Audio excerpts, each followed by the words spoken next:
Action against Vandy. Here's Taylor Zarzour, Matt Stinchcomb, and Alyssa Lang.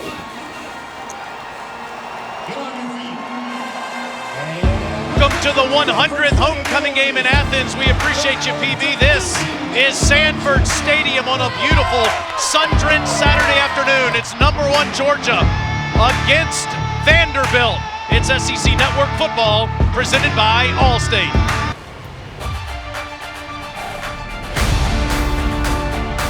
What a beautiful scene in Sanford Stadium for the Dogs and the Doors. Let's come inside the press box here on this beautiful homecoming Saturday.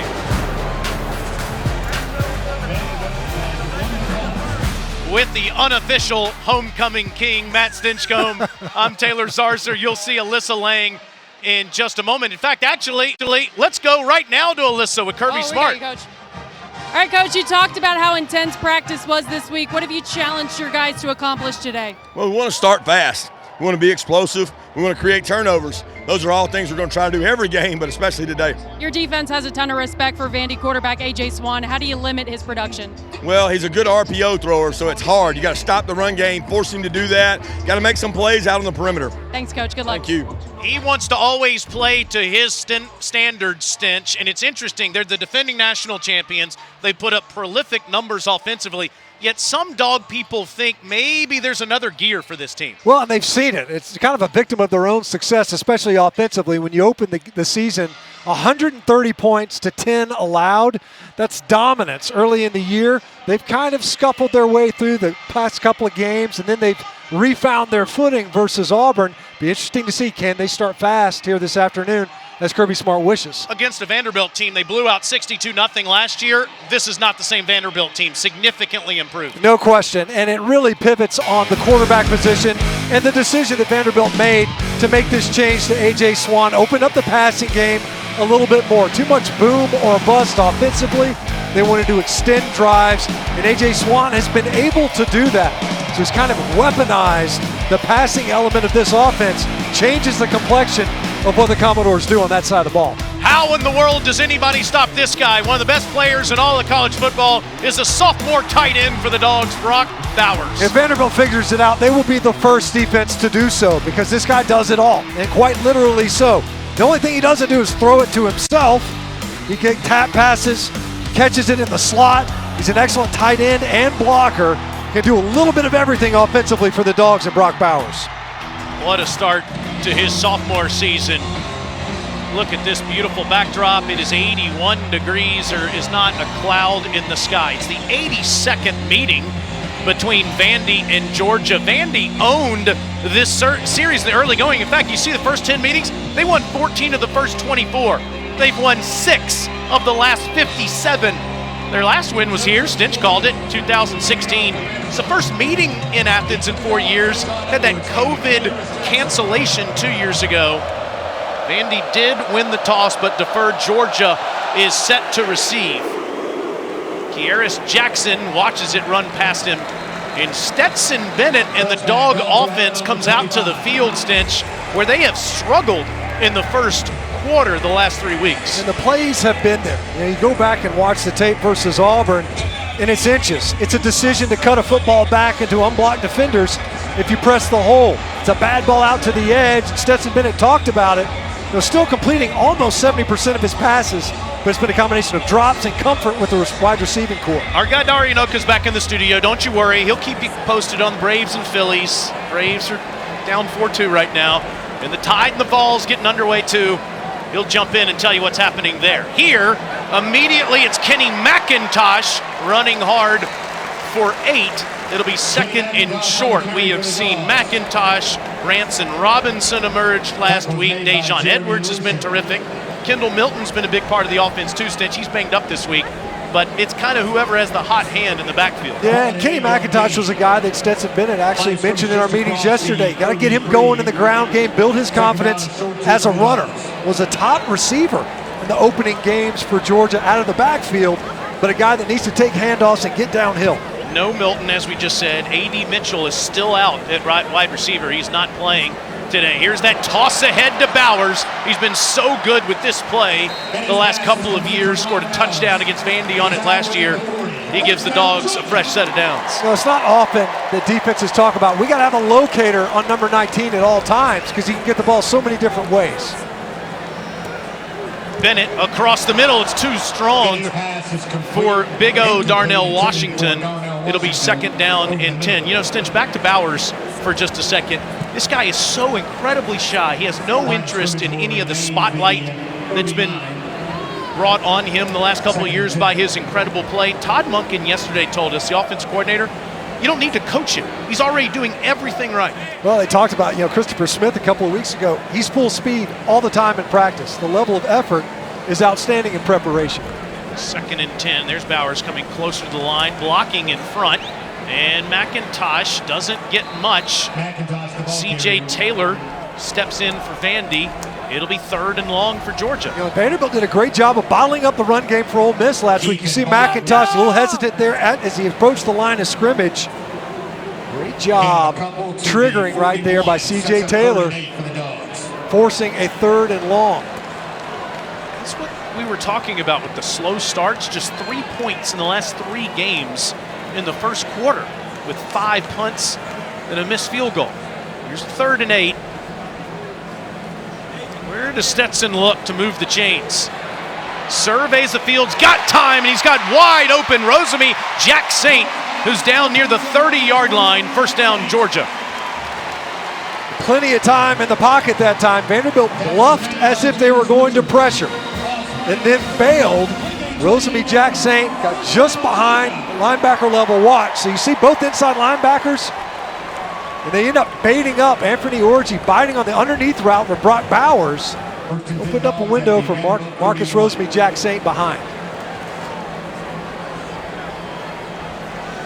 28-yard pickup for the junior from Pompano Beach, who's battled so many injuries in his career. Stetson hands it off to McIntosh, gets around the edge inside the 25-yard line, where Jalen Mahoney makes the tackle after 7 more for the senior from Fort Lauderdale. A play that Georgia likes to run. Outside run, capture the edge into the boundary. Creates an alley there along the sideline. McIntosh able to get outside. Mahoney able to get that tackle right there near the sideline, but not before a big gain on that first. Stench McIntosh goes out. Dejon Edwards, who was so good in the red zone last week against Auburn, he's standing next to Bennett. Stetson on a design quarterback keeper. Look at how shifty he is. 1st down, Georgia, near the 14. It's funny because he's so productive with his legs. Not many people think of Stetson Bennett as a dual threat quarterback. This is a draw all the way. Great job getting upfield by the offensive front, getting clean into that line of scrimmage. Obviously, you saw the big touchdown run last week versus Auburn. His speed is really underestimated, even now, after it's been demonstrated multiple times. He turned on the Jets on that touchdown run last week. Georgia's been hit or miss in the red zone, depending on the game. Here they are again, inside the 15, and Edwards fights his way down to the 10. Instead, you could argue their 3 best opponents were Oregon, Auburn, South Carolina. They are 16 of 17 scoring touchdowns in the red zone against those 3. But against Mizzou, Kent State, and Samford, just 8 touchdowns and 18 red zone trips. Seems to be hit or miss with this bunch. Yeah, and we've been here for 2 of those games, right? Kent State and Samford, and a lot of it was just miscues, especially in the passing game. Ball bouncing off the receiver's hands in the end zone. But it's come down to a lack of execution there in those 3 ball games. It's Edwards, and he's stopped in the backfield for a loss. Devin Lee read that perfectly for Vandy. Great job fighting off the backside block of Broderick Jones. Just gets right across the face of Georgia's left tackle and gets upfield. Fantastic negative yardage play by the defensive front. Look at Devin Lee. Nate Clifton also was in on a play earlier. They've got some guys that are not only stout at the line of scrimmage, but do a good job getting upfield. The sophomore from this state, Dunna, Georgia. This is the 10th play of the drive for Bennett at the 11. It's McIntosh going to the top of your screen. That's where Bennett will throw it. McIntosh makes a move. Touchdown, Georgia.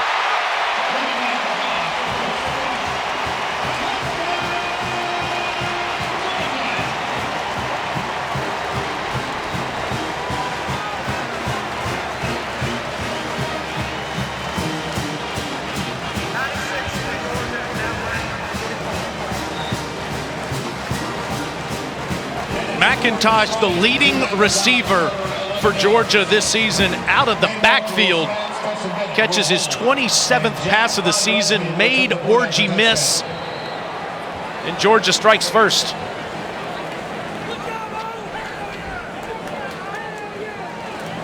And Jackpot Lesney gets the extra point. Stetson Bennett finally throws a touchdown pass. It's been 4 games for him since he's done that. It's 7-0 Georgia on a homecoming against the Commodores in Sanford Stadium.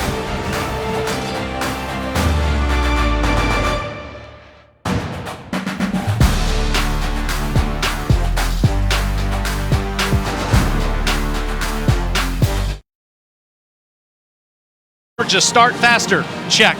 Score a touchdown in the first quarter, check. In the touchdown pass drought, check. Georgia does all of it in the first drive. You can't really ask for much more than that. Able to overcome a couple of 3rd and longs there on that drive. Vandy gets it at the 25. Stinch, how about the move that McIntosh made on that touchdown? What was interesting was Vanderbilt was a little late responding when they sent McIntosh out of the backfield pre-snap. And Darnell Washington hasn't eligible to that side. You can see Anthony Orji late triggering out there, easy to cut back against that over pursuit. He's trying to compensate. You see Orji there, number 0, DeRicky Wright can't get there in time. Georgia sees that opportunity. There's a lot of grass to the right side of the formation with just that one eligible receiver in Washington attached at the end of the line of scrimmage. A.J. Swan, who's from 2 hours west of here in White, Georgia, hands it off to Ray Davis, who's had a terrific year at tailback. He gets 1.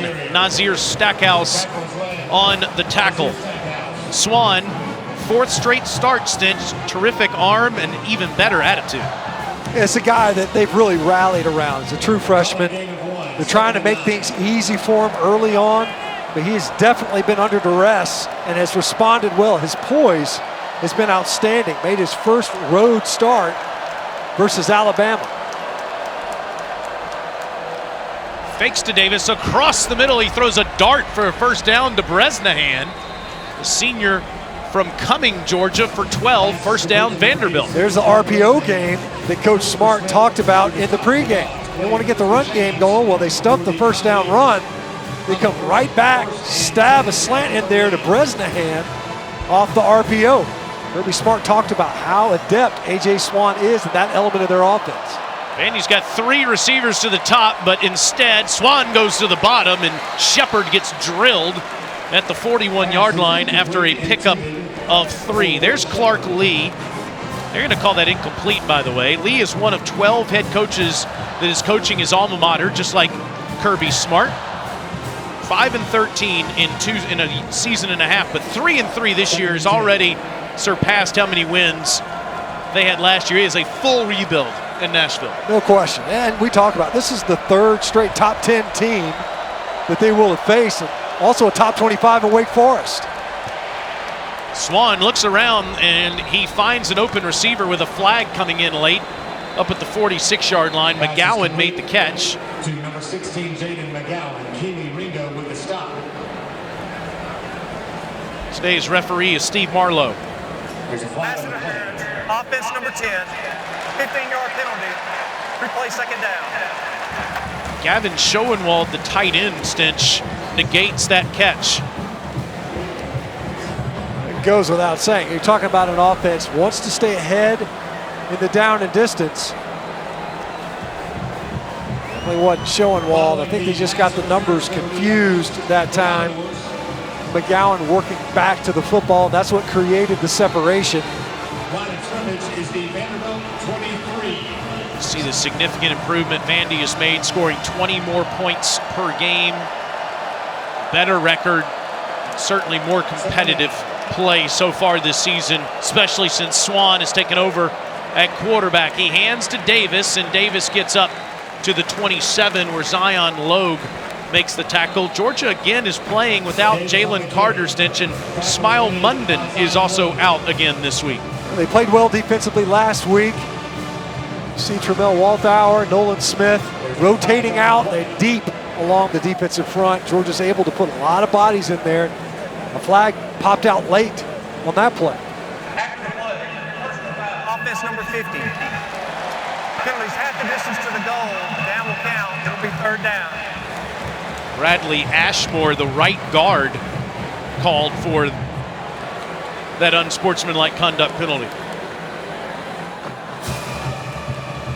I think that might have occurred there in that big pile. You know, they haven't had a lot of rushing room in the few attempts early on in this. Following the penalty against Vanderbilt, the line of scrimmage is back to Right, the there's number 50 right there in Ashmore, right side of the screen. Surely it wasn't that shove there towards the end. Didn't look like there was much there to that. Clark Lee said we can't beat ourselves. Already 2 big penalties on their first offensive possession. 3 penalties for 45 yards, and Davis just wants to give punter Matthew Hayball some room. Michael Williams made the tackle for Georgia, and it's 4th down.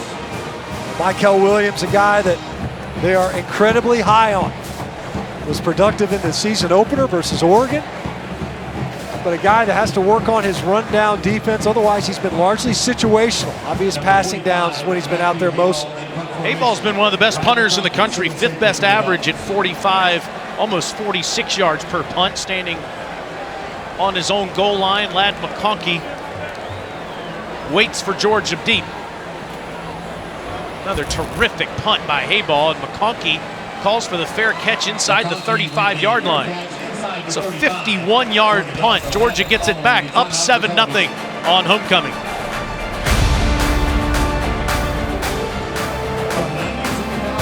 Studio, we update Alabama, Tennessee. Alabama had to punt on its first possession. Tennessee goes 56 yards. Jabari Small punches it in. Vols strike first. First quarter touchdown allowed by Bama in the last 13 games, guys. Here, it's 7-0 Georgia over the Commodores, and the Dogs will start their second possession. Here you see the SEC standings. Huge game for the Vols. If they beat Alabama, they're right there with Georgia, and of course those two play in a couple of weeks.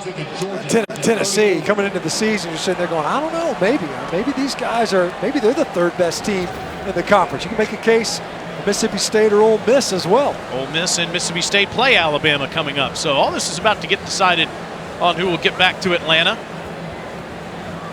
Bennett roaming in the pocket, and a nice ball to Dylan Bell, the true freshman, and he gets loose. They miss the tackle, and Bell's still free, and he's gone.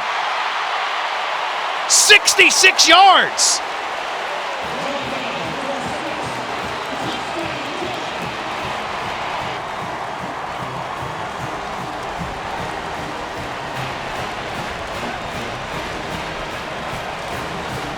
Stinch, did he lose some footwear here? Somebody did. Didn't slow him down, though. He kind of double clutches the catch. Secures it. Is he down anywhere? I don't know. That right elbow. Was that right elbow down by Dylan Bell? We did not hear a whistle. Catch for touchdown. Previous play is under. There was not a whistle. When Dylan Bell was going down. If anything, it would be his right elbow. He's coming over the top of C.J. Taylor. Watch him as he comes over the top of Taylor. Where's that right elbow?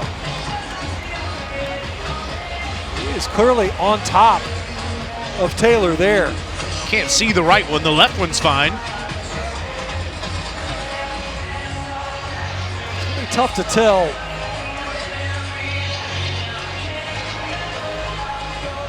Nothing establishing him down there. Yeah, unless we have a look from the Vanderbilt sideline, Stinch, I don't know how you could overturn this. I mean, it certainly seems possible that this right elbow, see if we can tell here. Look at where Dylan Bell's right elbow does it makes contact with the turf.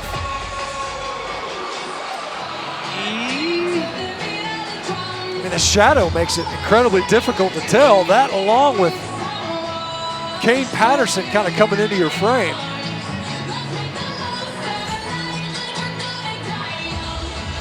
How about if I say, I think it did, but I can't prove it? Yeah, I mean,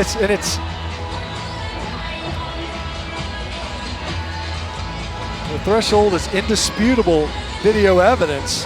It seems like it would be likely that it would be down.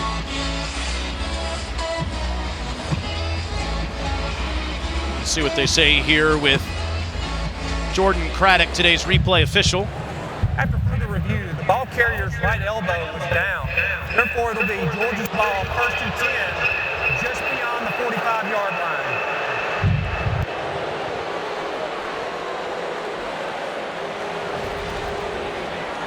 Ultimately, Stinch, they probably made the right call. Maybe they have another look that we didn't see. If so, that right elbow down at the 46, so it's a completion of 11 yards to Bell. I think that it's that last look as he's getting up off of the top of C.J. Taylor.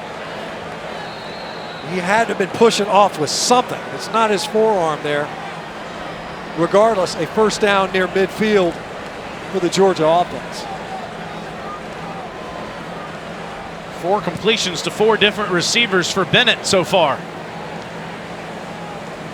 And a handoff to Branson Robinson. Robinson doesn't get anything as C.J. Taylor was back for another tackle. He was in the backfield a bunch last week against Ole Miss.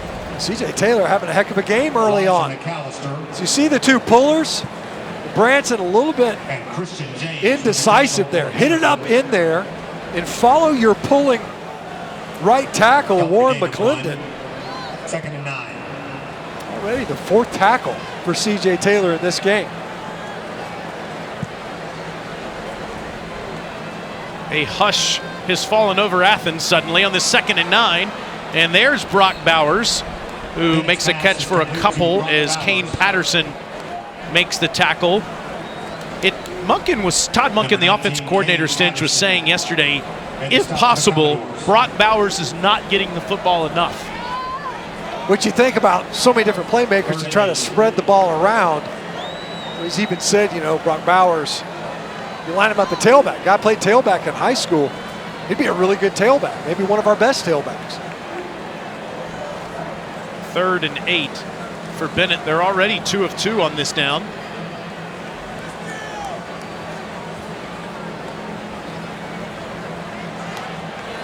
And the pass goes to Dylan Bell, and Bell is short. To Ricky Wright, who had those 2 interceptions last week, came up to make the tackle and force the 4th down. You see the spread of the receivers in the Georgia offense, and for a moment contemplating going for it in plus territory.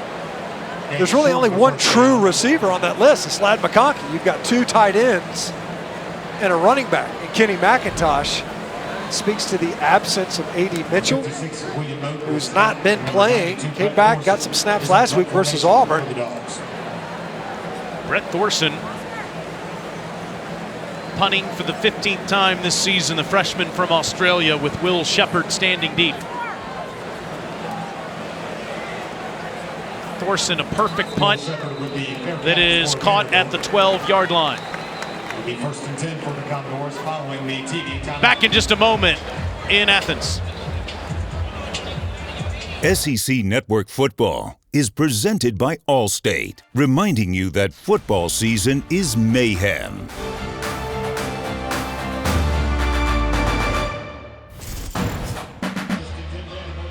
Back in Athens as Vanderbilt trails Georgia 7-0.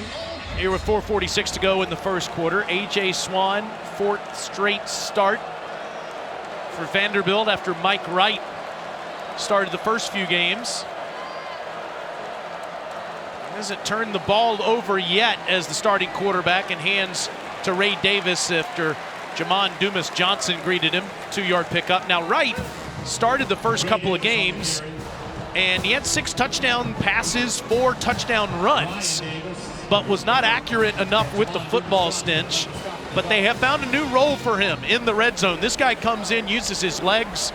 Tough for the defense to stop. There's no doubt. I think we'll see Mike Wright today, especially because Vanderbilt, with only 2 scholarship running backs on the trip, Ray Davis and Patrick Smith, available. Of course, Mike Wright brings that run element to quarterback. And it's Davis again. Can't get the edge. Look at that closing speed by Christopher Smith. Christopher Smith with the stop for the Dogs. You said it. You talk about eating up grass. Ray Davis trying to get wide, nowhere to cut it up inside. Christopher Smith, and if he doesn't get him, it's probably Ryan Davis in pursuit. But watch 29 shoot in there. Veteran player in the secondary for the University of Georgia, got that interception early in the season versus Oregon. A leader in the back end. 3rd and 11.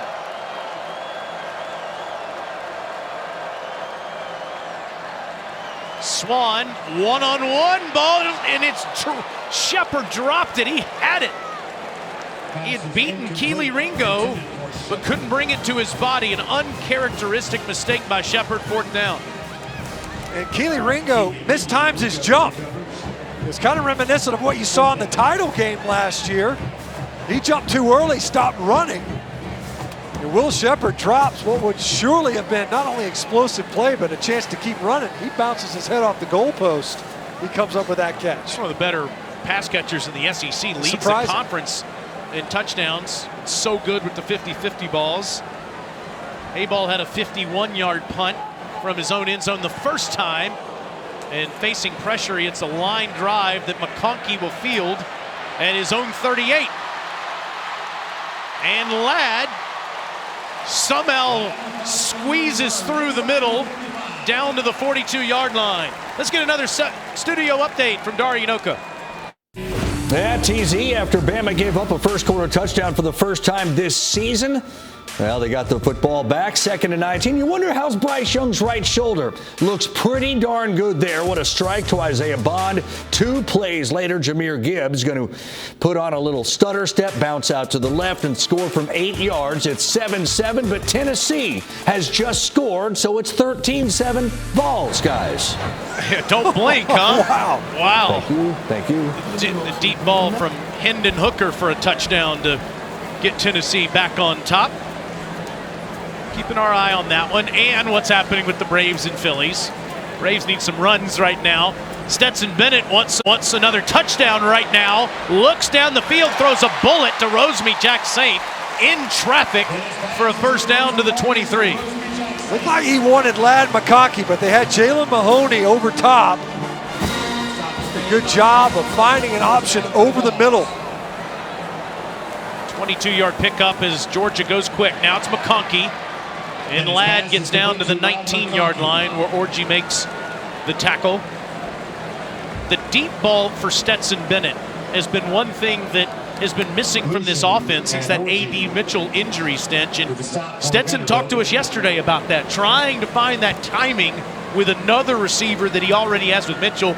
Maybe Rosemy-Jacksaint emerges as that guy. Sure, no, there's no question. A couple targets for Rosemy-Jacksaint already in this game. Didn't look like he was the initial option, but he certainly emerged on a couple of passing plays. 2nd and call it 4, and that's a back shoulder ball. Somehow Bowers made that catch. Perfectly thrown by Stetson. I don't know how that ball got to Bowers, because DeRicky Wright, who's already got 3 interceptions on the year, is underneath this pass. Watch number 43. He's actually turned around just enough. And as you mentioned, that's a perfectly placed ball. Just upfield enough for his man to make the catch. 1st and goal. McIntosh takes it straight up the gut, and another touchdown for Kenny. 1 receiving and now 1 rushing.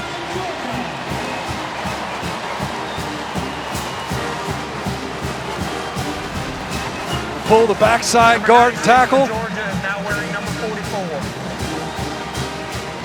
Huge hole, strong finish. Big Warren McClendon with the pancake breakfast. Do it every month.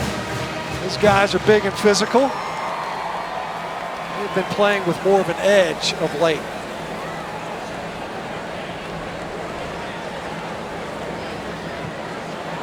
Podlesny makes it 14-0 with 1:40 to go in the first quarter. More football action in 10 seconds.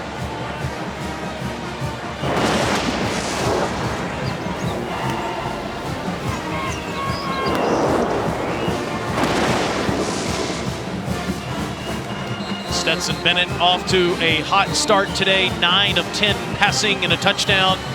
And Kenny McIntosh has both of the scores. He's the team's leading receiver, and he would like to once again be the team's leading ground gainer. He's behind Edwards and Milton in that category, but ran hard on that play. Yeah, I tell you, that was what was impressive more than anything else. They were talking about, he had to cut back early in the game, first play of the game last week. Missed opportunity. That time, just stuck his nose right in the middle of the line of scrimmage, really well blocked up front.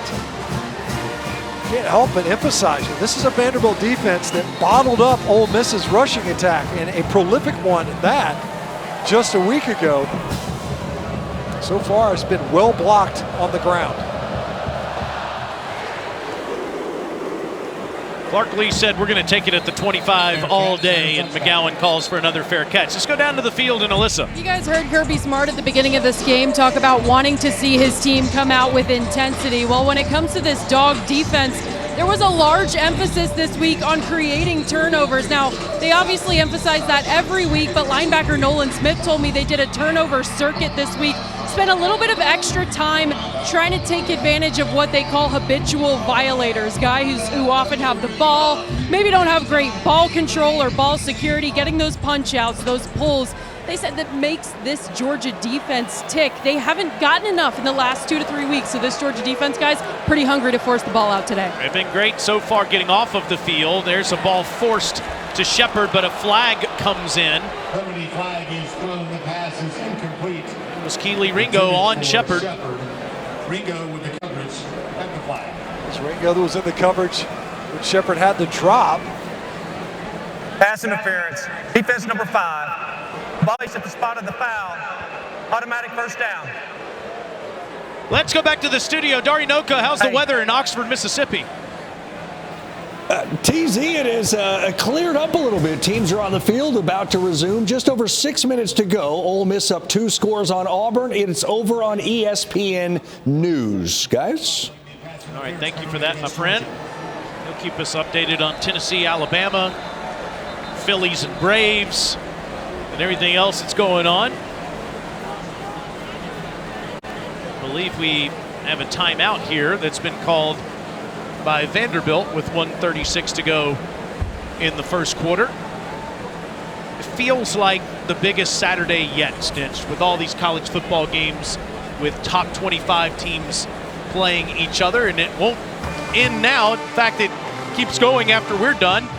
Number 16. 29-yard line. It'll be 1st and 10 for Vanderbilt at that spot. Number 16 Mississippi State versus number 22 Kentucky in Lexington. State has a current 3-game win streak. They're 5-1 on the season. It's SEC Saturday night presented by T-Mobile. It's also available on the ESPN app. We'll see if Will Levis is healthy enough to beat Will Rogers and the Bulldogs. You got Bama, Tennessee right now, TCU, Oklahoma State, Penn State, Michigan, USC, Utah. I mean, it's just filled with great college football today. Across the country. I mean, you've got some teams that are contending potentially for playoff spots, locking horns all across the college football landscape.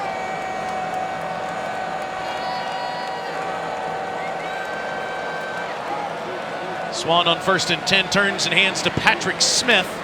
And Smith won't get much as Ryan Davis makes the tackle. We were talking about that game tonight. Rogers has thrown for more completions than anybody ever in SEC history. And I don't feel like enough people know that.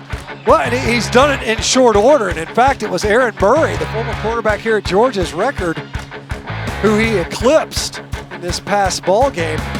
And he did it 3 seasons. It's pretty remarkable. Part of the reason why is because Mike Leach almost never runs the football. That's also a fair observation. That air raid offense.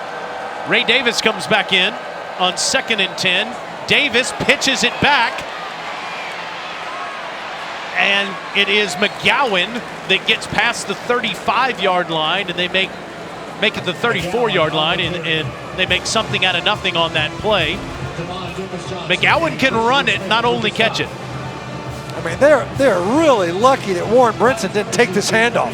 Either one of 2 potential handoffs. Got upfield rather quickly. Did you see how shifty McGowan really is? Get the ball to him, because that should have been a negative yardage play. He was able to actually pick up positive yards amongst a bunch of Georgia defenders.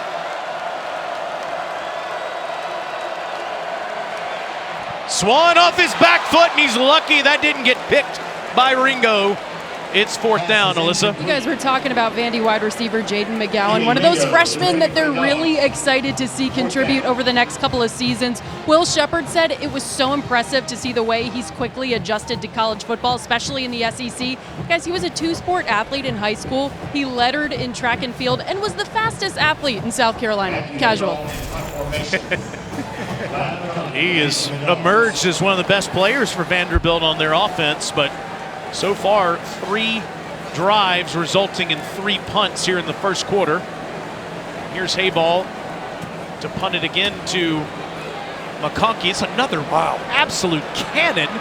It takes McConkey inside his 10, and he's forced out of bounds shy of the 20. It's a 57-yard punt for one of the best in America. 1st and 10 for the Dogs. And that That's is the end of the first quarter. the first quarter, as you hear there. Georgia, number 1 in the country, looking good on homecoming. They're up 14-0. Everybody enjoying themselves in Athens today as the Dogs try to stay on top of all of college football.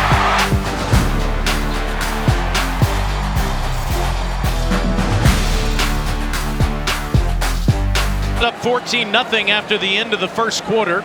Last 3 weeks they've struggled in that first frame, not today, against Vanderbilt.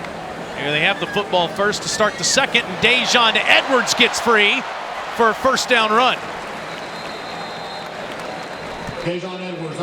Look at Vanderbilt offensively. They spend a lot of time with 2 tight ends. Georgia practically lives with 2 tight ends on the football field, as you see Darnell Washington now subbing out. But it's Brock Bowers and Darnell Washington almost all the time. That time they exploded the formation out. 2 wide receivers up to the top, 2 to the bottom. 2 of those were tight ends.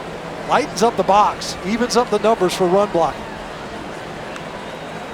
Branson Robinson comes in as Edwards goes out, and Branson makes a Commodore miss and gets over to the 34-yard line where Mahoney will make the tackle. You talk about these tight ends and how they're utilized, so watch them here. This Bowers coming all the way across, and he's the second puller. Seals the edge and look downfield. Who is that? It's Darnell Washington cleaning things up for Robinson downfield. They utilize these guys all the time in the run game. As good pass catchers as they are, they're weapons as rushers as well. On a 2nd down pass, it's a 1st down completion to Dylan Bell. And he gets up near midfield to the 44, an 8-yard completion to that true freshman from Houston who's emerged in the last few weeks as one of Bennett's targets. It has needed to. You know, a guy that we talk about A.D. Mitchell's absence, guys are going to have to step up. Dylan Bell is one of those new faces. They're very high on him. He's done an excellent job understanding his assignments with some of these perimeter runs as well. It was Edwards on the first play. Robinson came in, and now it's McIntosh. It's play action. And Bennett dumps it off to Kinney.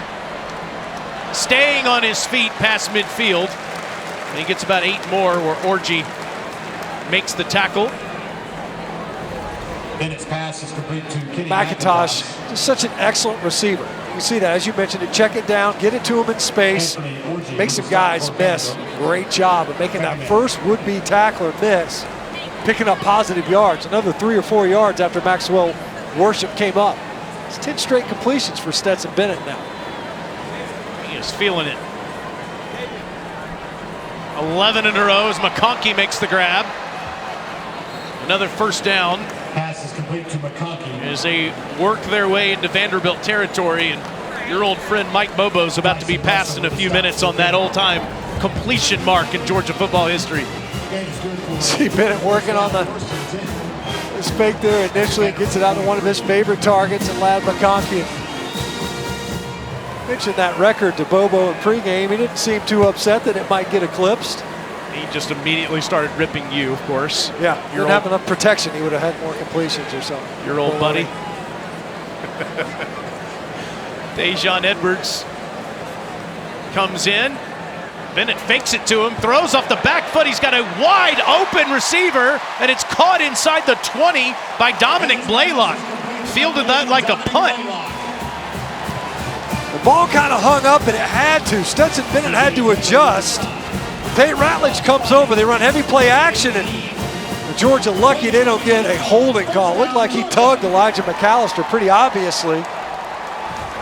Stetson Bennett kept it alive and had enough on that football. That was mostly arm strength to get it downfield. 25-yard completion to the junior from Marietta. Dogs are back in the red zone again. Edwards doesn't really have anywhere to go and gets ahead to the 15-yard line. Still made something out of nothing. That's the thing they love about Edwards, is he finds another yard where there isn't one. That's right. Yeah, it was funny. Todd Monken talked about it because Ethan Barr for Vanderbilt did a good job. He forced Edwards to go wider than he wanted to. He emerged in the hole, but Edwards just slides off tacklers, is what Monken was saying, and he's right. You rarely get a clean shot on number 30. Almost always picks up yards after contact. They'll try it again, and Dejon bangs down near the 11 where B.J. Anderson makes the tackle. It'll be third down. This is carnage. This is like a 5-car pileup. You're handing it off, sweeping it into the boundary. You're pulling an offensive lineman up there. It's just bodies, tons of bodies. Who knows if there's ever going to be any room. Third down, 4 to go. Edwards seems to always wiggle his way upfield. Edwards goes out. McIntosh comes back in on the 3rd and 4.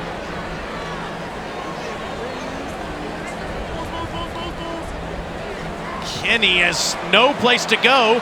Somehow escapes the pressure and gets inside the 10, but looks like he might be half a yard shy. A great run by Kenny McIntosh because he got no help up front. Look at this, you got a free runner right there. You just come off. That's confusion at left guard and center. And Devin Lee just basically unblocked, and Georgia said, look, challenge those guys up front. This is a challenge to an offensive line. 4th and short. Well, they're going to say, hey, you pick up a yard. Vanderbilt is barely set. Well, mass substitutions. Georgia 5 for 5 on 4th. It's Dejon Edwards, 1st and goal, Georgia. But a flag does come in at the end of the play.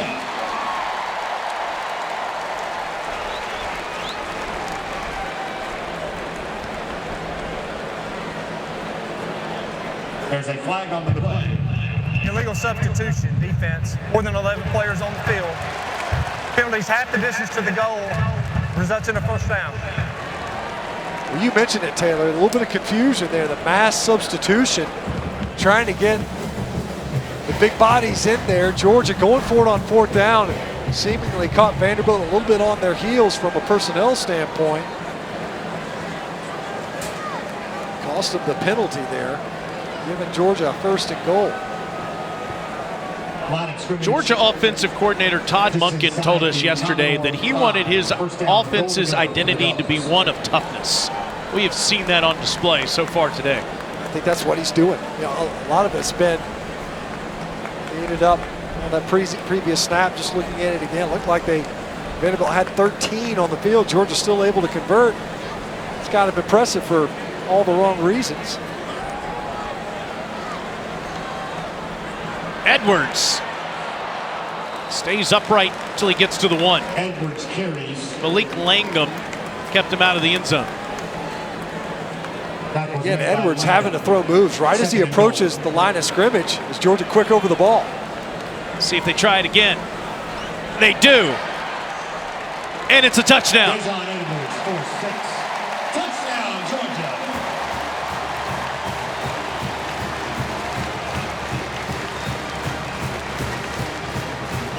Number 96 for Georgia's now wearing 44.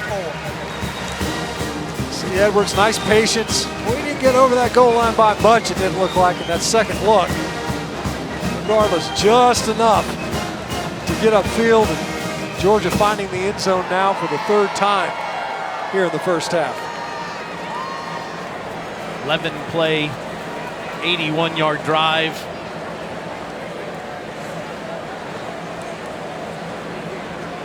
Ground and pound against Vanderbilt there.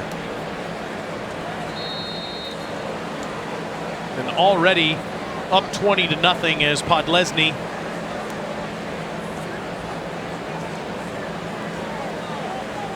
makes it 21-0 with 9 minutes to go in the second quarter. The 100th homecoming game in Athens, a good one so far for Georgia.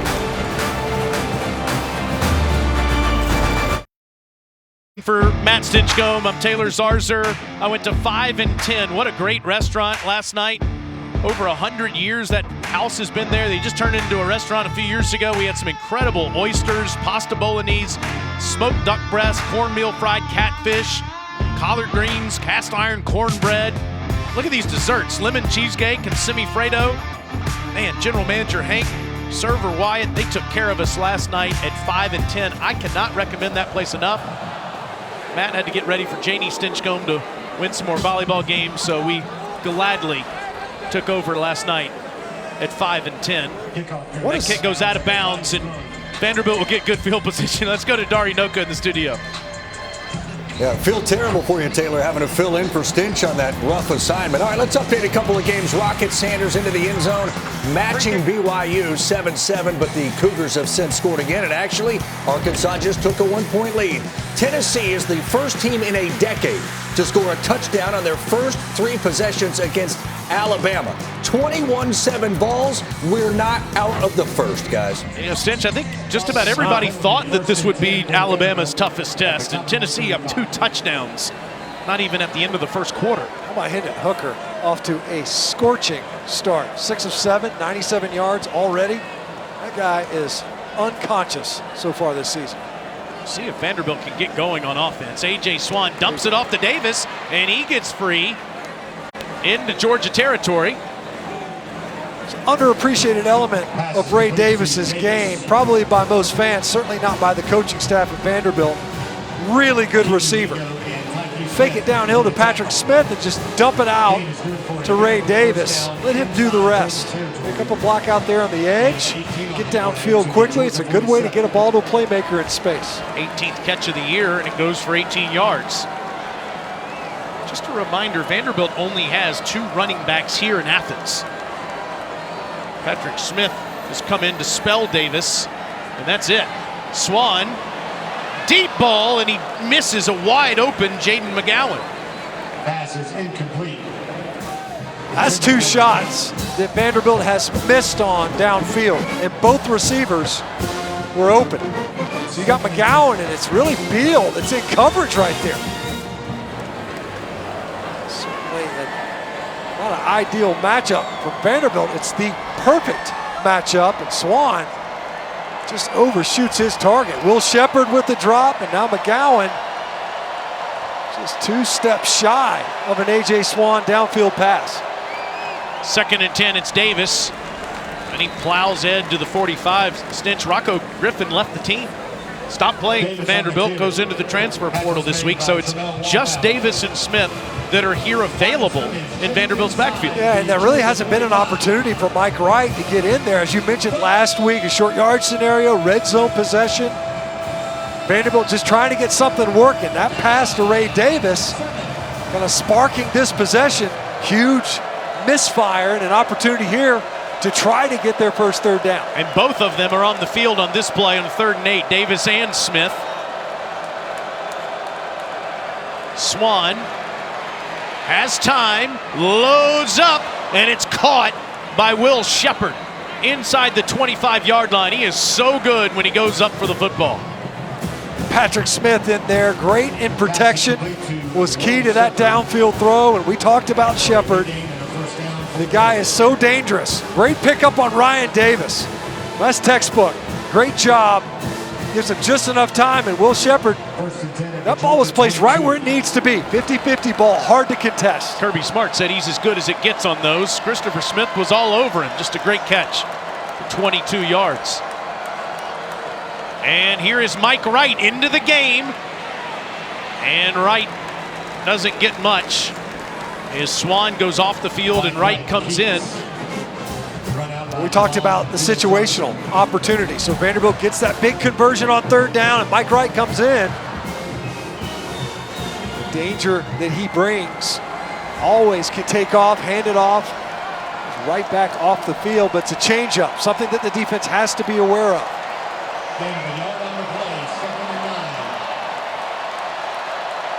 Swann back in on 2nd and 10. It's Davis. Actually a fake to Davis. It went to McGowan. He lost the ball, and Georgia picked it up. It has been whistled dead at the 15. McGowan on the carry. You mentioned it though, great ball fake in the backfield. The ruling on the field is a fumble recovered by the defense. First down, Georgia. See if this ball comes out before McGowan goes down. It certainly looked like the ball was already laying on the turf. Yeah. No question. Tyke Smith coming in there. That ball pops right out. The ball handling, this ball fake was outstanding. With the recovery for the Dogs. Christopher Smith there first. Stands up McGowan, and then Tyke Smith comes in and just hatchets it out. That ball's definitely out.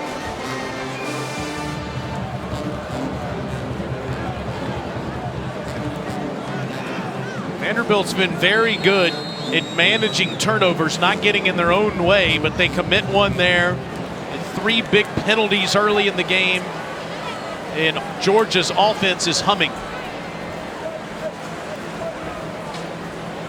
Not the recipe you want if you're Clark Lea. His Dogs are back on offense, and Bennett finds a wide open Darnell Washington. Look at Darnell Washington roll down the sideline. Big O is near midfield. 34 yards for the 6'7", 270-pound behemoth. Is Georgia playing with a youth-sized football? Watch Darnell Washington just go up and just stab this ball. Doesn't even bother with his left hand. Never even had to secure it with his left hand. Just reached up and palmed that thing. That's the 4th play of 20 or more yards for the Georgia offense. Either it's a youth football or he's bigger than all the other players. Could be that.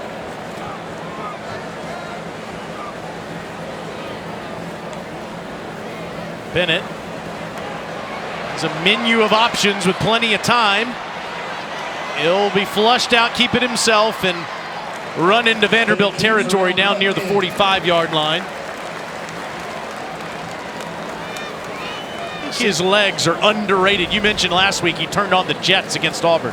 A smart play, right? So look, you fake like you're going to spit it out there to McIntosh. The idea is to see if you could get that secondary to trigger upfield. Didn't like what he had downfield, so just had McIntosh turn into a lead blocker. Positive play, smart play. You don't like what you have downfield, don't put the ball in jeopardy, especially when your offense is clicking in plus territory. Daijun Edwards comes back in next to Bennett. And here he is, plowing forward to the 43-yard line. It'll be 3rd down. Nice play by Jalen Mahoney, one of the leaders of this Vanderbilt defense. He got upfield in that backfield around the legs of Daijun Edwards, as you see Georgia with some urgency here. Bennett, another completion to McConkey. McConkey's free, and he's tripped up inside the 25 by Jalen Mahoney. The ball came out so quickly. At first I thought it was a high pass to Brock Bowers.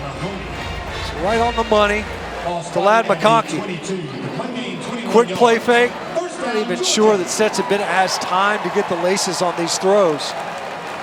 He catches it. He's on a play fake almost immediately, and McConkey able to pick up significant yards after the catch. 21 more. The sophomore. Bennett pumps, throws, end zone, over Bowers' head. Incomplete. Tried it again. Quick little fake to the flat. He comes back thinking he can get Bowers so many times. You've seen, you just hang that ball up, let Bowers go up and climb the ladder. We talk about Will Sheppard. Brock Bowers also excellent, being able to go up and high point footballs.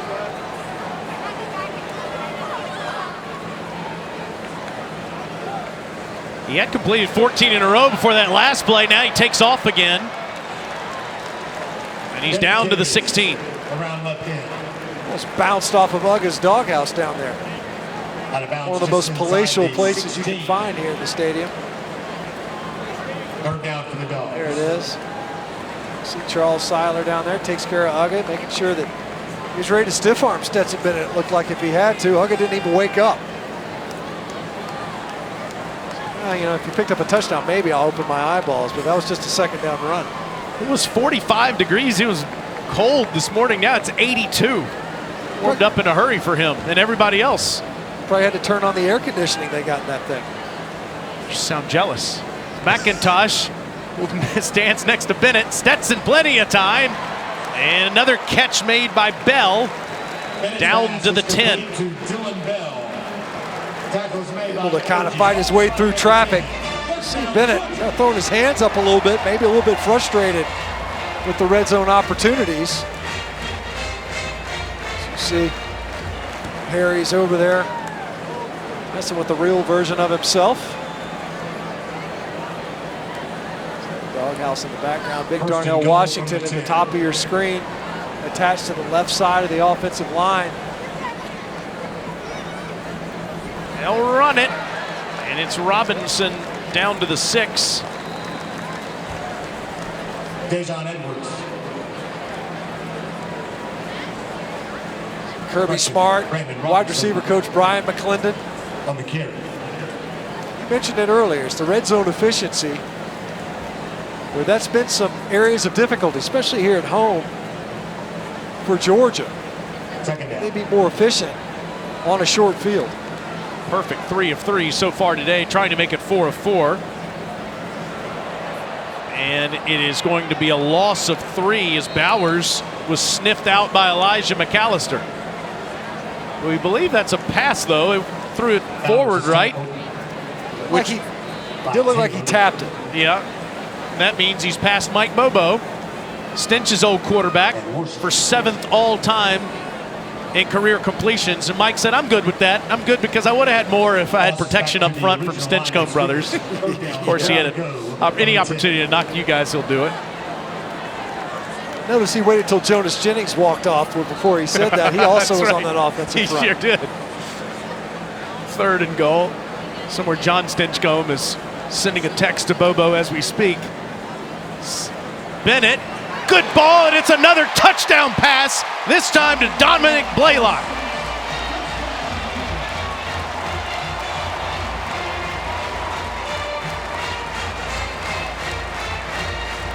Number 96 for Georgia is now wearing 44.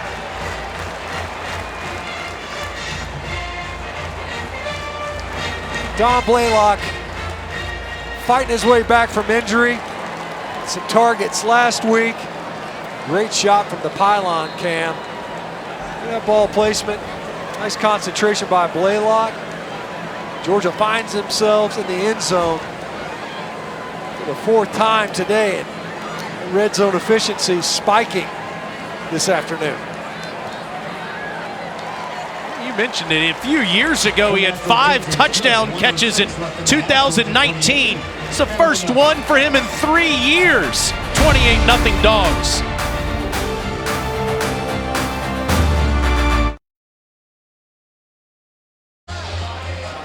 It's 82nd meeting between Georgia and Vanderbilt. It's been all Dogs.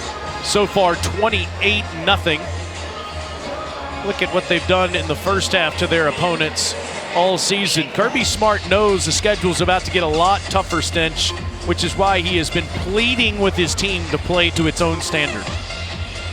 Well, that's the challenge, right? He said, look, some of these weeks, some of our best, most contested reps have been in practice.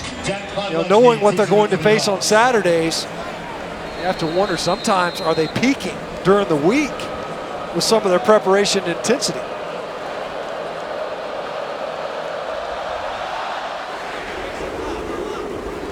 Vanderbilt will get it at the 25-yard line with 1:06 to go in the first half, trying to find something on offense.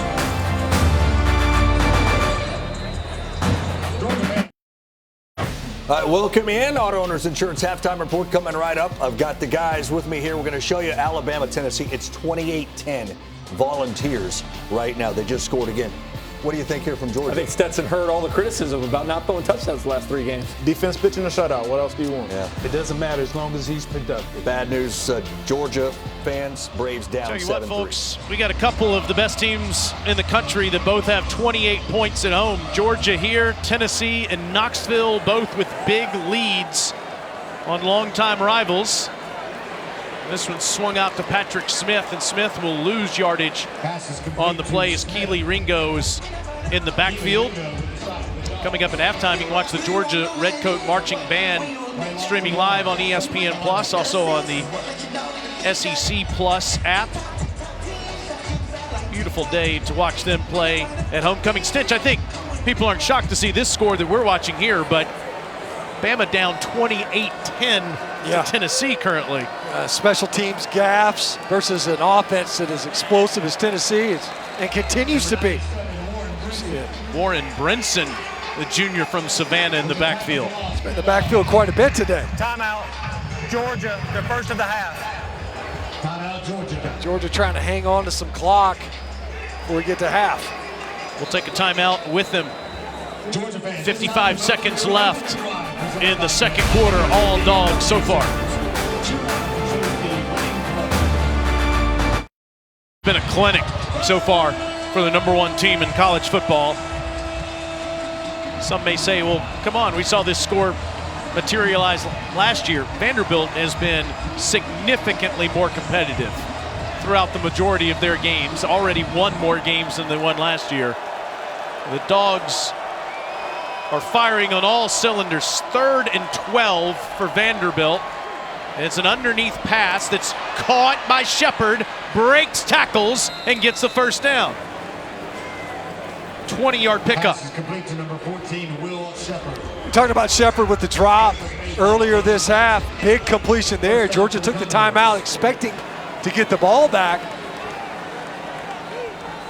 And a quick ball this time goes to Quincy Skinner into Georgia territory. Another first down, or at least right at it is where it's marked. Pass is complete to number 3, Quincy Skinner.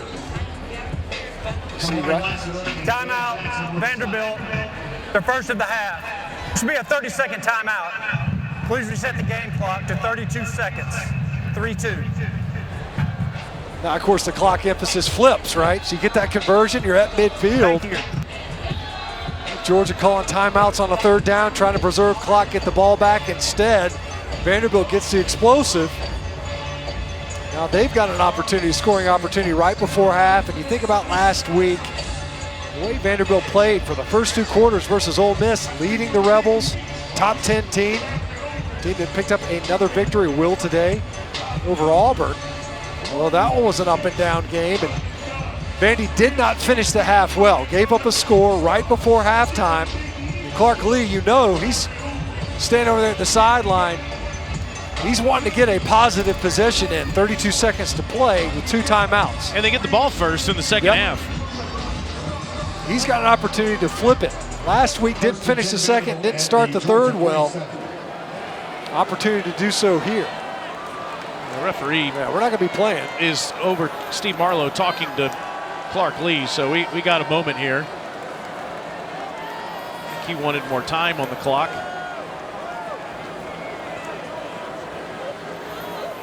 You said it about Clark Lee. He said his team panicked last week. The auxiliary down box was set 2nd down. Vanderbilt called a timeout for that reason. He will give Vanderbilt their timeout back. They will have 3 for the remaining of the half. I don't know if I've ever seen that. It makes sense. You understand like why they get it back, but I don't know that I've ever seen a timeout reinstated because and the clock stopped either the way. Wrong down was shown on the dial-a-down. So now 3 timeouts and 32 seconds left on Georgia's side of the field.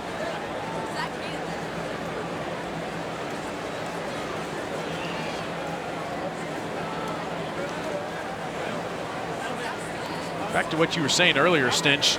The last week, Vanderbilt's team panicked after that turnover against Ole Miss.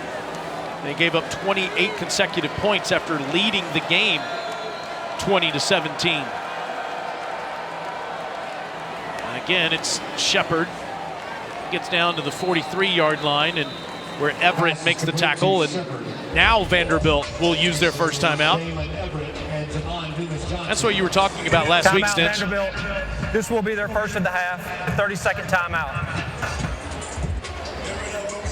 See how Ole Miss really kind of stymied most of that first half. Only 17 points, but 7 of those they popped up right before the half ended, and then they picked up another touchdown to open their possession there in the third quarter. Kind of broke the game open. That was the real challenge more than anything else. It was the third quarter blitz that the Rebels were able to put on Vanderbilt that changed the complexion of that football game.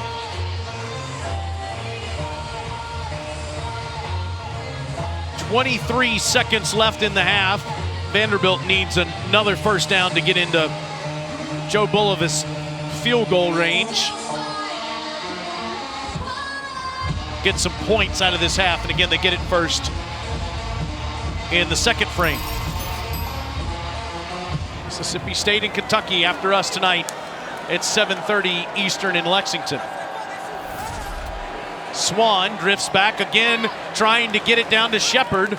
Incomplete. Everett was all over Shepard there, and it's 3rd and 5. True freshman going after him a couple of times there. In there guarding one of the best wide receivers in the conference.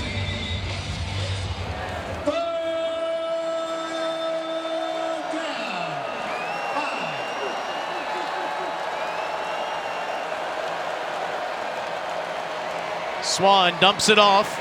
It's Smith. He stays upright, gets the first down, and gets out of bounds with 10 seconds left, and a flag comes in at the end of the play. Christopher Smith with the stop for the Dogs.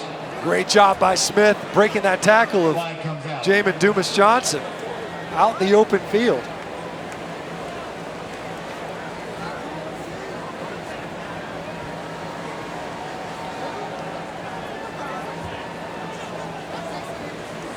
After the play, dead ball, personal foul, hit out of bounds. 13 defense, 15-yard penalty is an automatic first down. It's Michael Williams who got the call. You see Dumas-Johnson can't come up with a tackle in open space. And wow. Earlier we saw not an exceptionally violent. You see Michael Williams is like, look, I pulled up. There was not much to that hit, that's for sure. But we saw a call against Vanderbilt in the first quarter was similar. Been perfect in the red zone, scoring points. Just 10 seconds left, though, for Swan. He pumps and he throws it to the bench. Nolan Smith got the hit. Really the first time that Georgia's been close to Swan. Swan lucky to get that ball off. There was 2 seconds left on the clock when the ball went out of bounds. The flag comes in, and they're calling intentional grounding because it didn't get to the line of scrimmage. Just about to say, I'm not sure that ball made it back. He was in the pocket and under duress.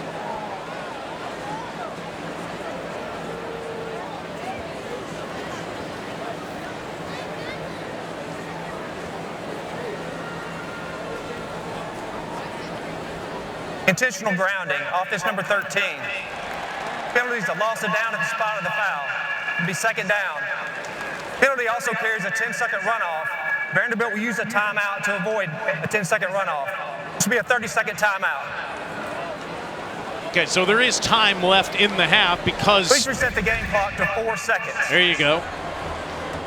So 4 seconds left in the half for Bulovas. Correction, 7 seconds. 7 seconds. No question that ball doesn't make it past the line of scrimmage. You see Nolan Smith getting to A.J. Swan. The penalty backs you up, and they buy their way back with some time.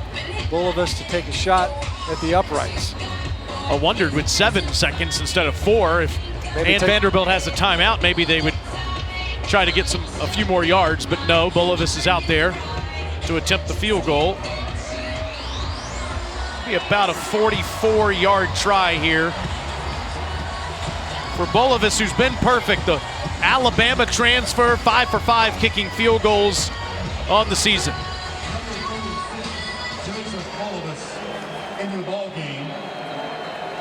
Wesley Schelling will snap it, and Matthew Hayball will hold it. Timeout, Georgia, second of the half. 30-second timeout. Kirby Smart coaching every single opportunity he has with this team. With a win today would improve to 7-0, but we were talking about it, Stinch, really throughout the week. The schedule is about to get significantly more challenging after this open week. Come back with Florida, and on the edge of that one, it's Tennessee. Now you get Tennessee at home. And that's a team that is more than up on their skis. They're rocking and rolling, especially offensively. And on the heels of that, of course, they pick up Mississippi State out of the SEC West. That's on the road. And we all know those cowbells, they know when to ring them. And after a while, it takes a toll. Mississippi State's running the football this year to complement what is a prolific passing game. Tennessee still marching against Alabama, up 11 there. This is to get Vanderbilt on the board. From 44 yards, and Bulovas hooked it. No good. See Clark Lee as he looks on, penalty looms large. A promising drive to end the half. It ends up empty once again. Still 3 seconds left on the clock. Bulovas with his first miss of the season.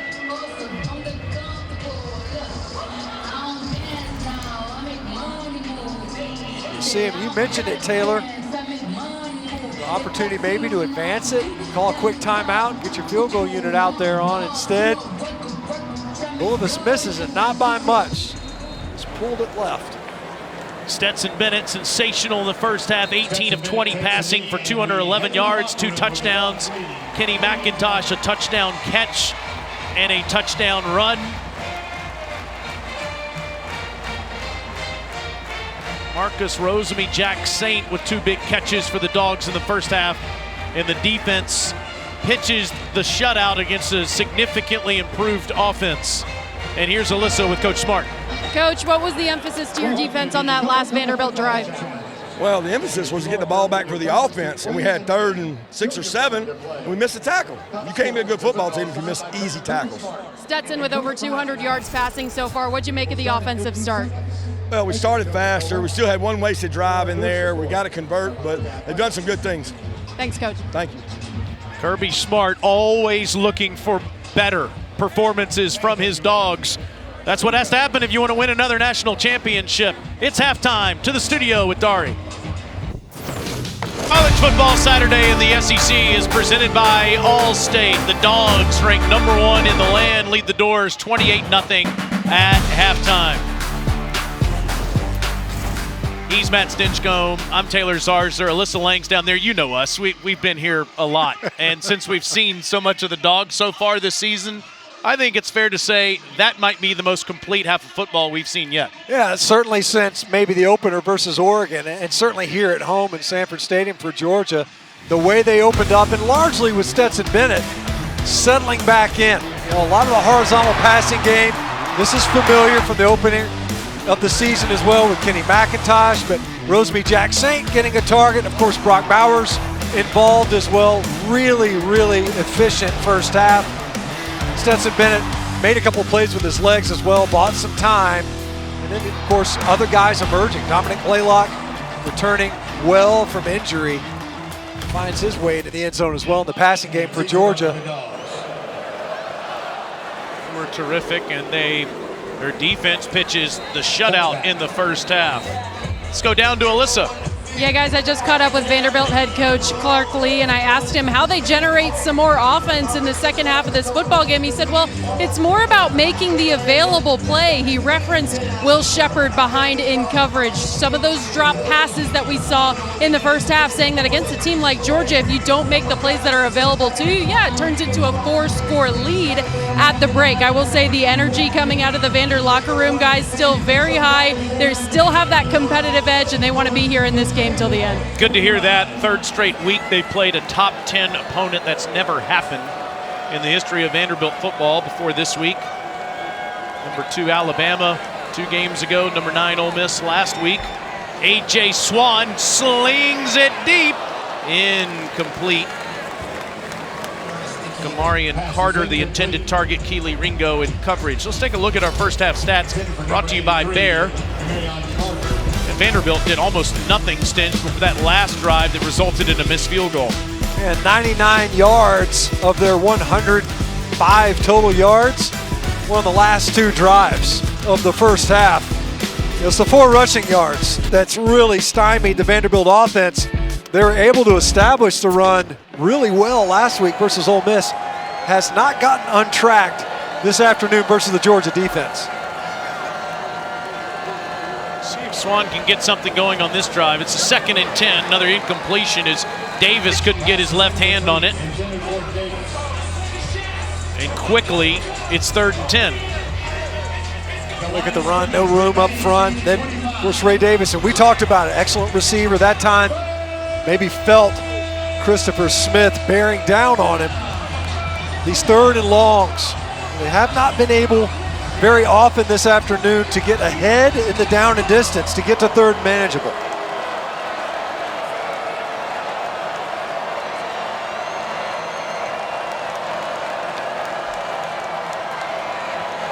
Swann, and he miscommunicates with Will Sheppard. It's an incompletion. 16 seconds and a quick 3 and out. Yeah, you can see Sheppard stemmed his route. Keely Ringo was in coverage, had a bunch to the left. Sheppard ended up coming back. Swann was expecting him to extend downfield. Just 2 different pages. It's not been a great afternoon so far for that Swann-Sheppard connection.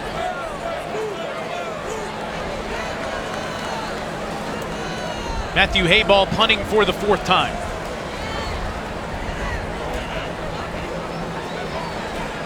And McConkey can field this one at the 33 on the line drive. Ladd, so good with the yards after the catch, but there's a flag down. Returns inside Commodore territory, but check the flag. And Kirby Smart's out past the numbers, coaching up Keely Ringo on punt return.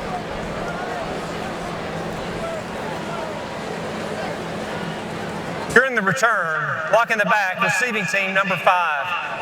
10-yard penalty from the spot of the foul. First down.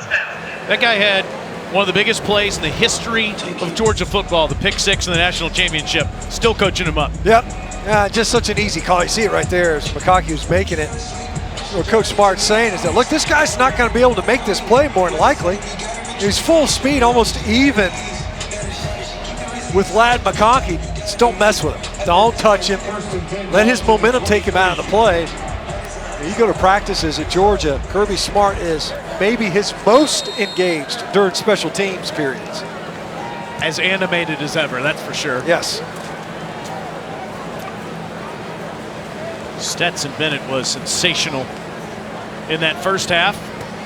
He hands it to Kenny McIntosh, who had a touchdown receiving and rushing. He gets up to the 30 for 7 yards. Bennett, 18 of 20 for 211 yards and 2 touchdowns in that first half. Yeah, I mean, just a picture of efficiency. Past couple of weeks, you know, a couple of balls get away from him. Balls bouncing off a receiver's hand or 2. It just couldn't get in sync. He got going early in this game. 7 different wide receivers. He's completed 14 straight pass attempts.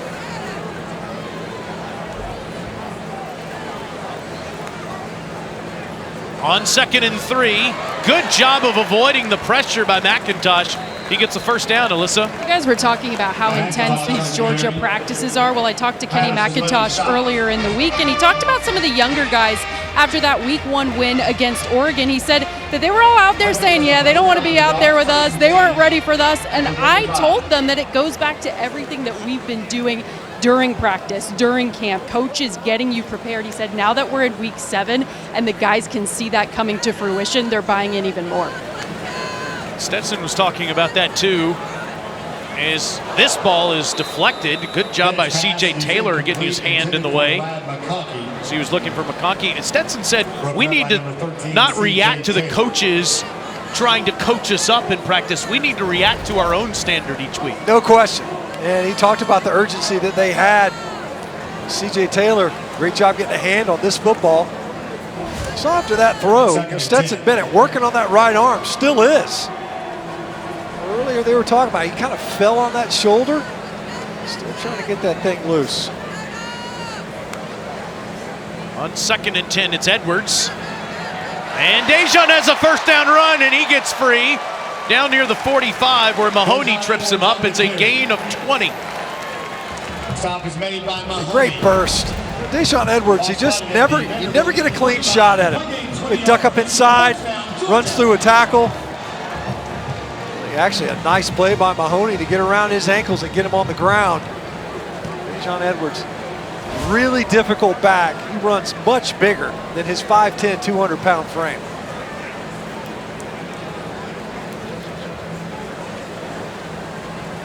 Bennett down the field to McConkey, and that's inside the 30. And Ladd is banged up. Credit right with the stop. Boy, that's the last thing you want to see. See the concern on Stetson Bennett's face. Ladd McConkey is the injured Georgia player. We talked about the familiar faces in the passing game at wide receiver. A.D. Mitchell still not returned. Got only a few snaps last week versus Auburn, and now Ladd McConkey is it seems to be working on his lower left leg. He has been phenomenal in his 2 years as a Georgia receiver. Walks to the bench. We'll take a timeout.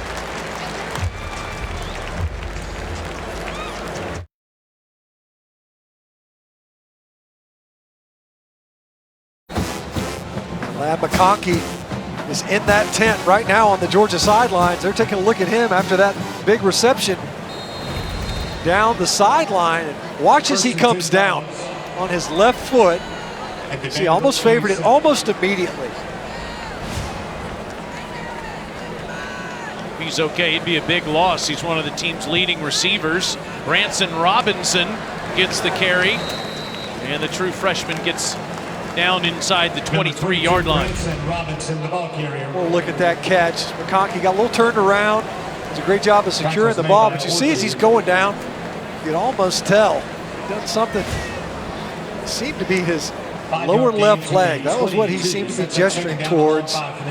Was not limping heavily when he headed into the tent, though.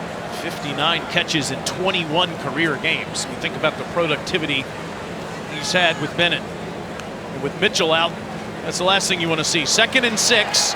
It's big Darnell Washington, who suddenly has become much more of a focal point in this offense, and he moves the chains. That likely will be even further exaggerated. Nice protection once again for Georgia. Of course, it ends up being about, what, 3 Commodores? Big DeRicky Wright coming in there from his safety spot. That's a linebacker-size safety to try to get all of Darnell Washington's 6'7", 275-pound frame to the ground. 9 catches in the last 4 games for Big O.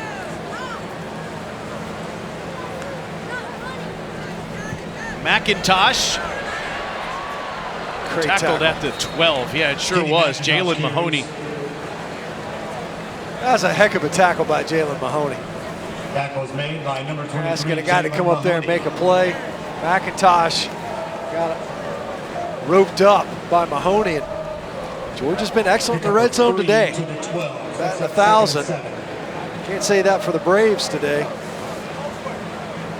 You and everyone else from this state not very happy at the moment about that. That's one of the reasons why this stadium is so quiet, is because I'm sure they've had an eye on that. Phillies just eliminated the Atlanta Braves. 2nd and 7. Rosemy-Jacksaint inside the 10 down to the 9. Really well defended by the Commodores. And Brock Bowers out there trying to block. He held up. Commodores able to get numbers out there to the boundary. Jacksaint trying to get outside. You see there's Mahoney waiting on him along with B.J. Anderson. Well defended by the Doors here in the red zone. Opportunity for Georgia to get a first down still.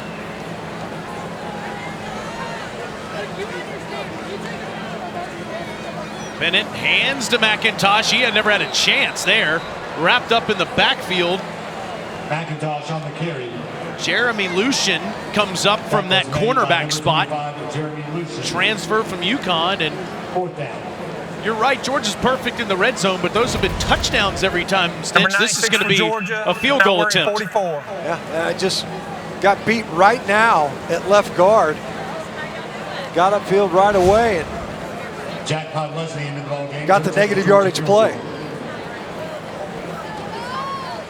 If he makes this, he once again matches Rodrigo Blankenship, who was one of the people honored before the game. And Podlesny and Rodrigo are the most accurate kickers in Georgia history. I feel like we might have said that before. 31-0, Georgia leads Vanderbilt on homecoming.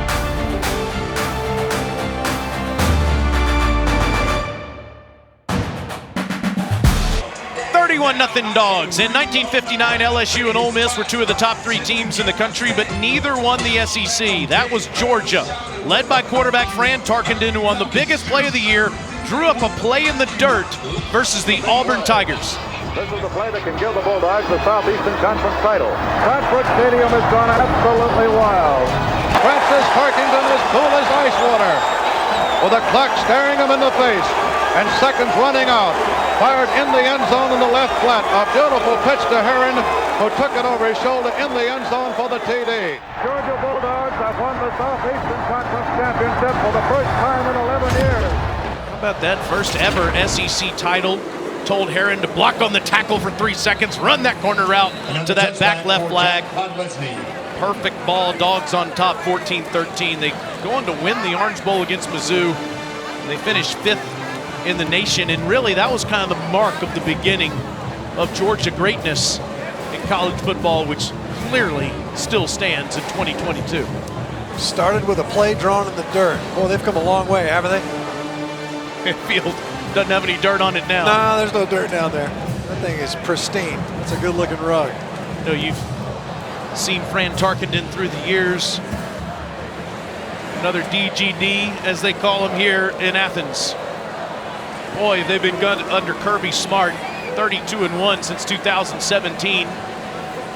A.J. Swan gets it off to Davis, and Davis gets a couple of yards as Georgia continues to pitch this shutout. Davis only has 8 yards rushing in the game. He does have a couple of catches, but he's been bottled up. They've done an excellent job in the run defense. You know, it's something, as we mentioned, where Vanderbilt was able to get that going versus Ole Miss. A much improved Ole Miss defense, but nothing like what they faced so far from Georgia with their rushing deep. It's been excellent.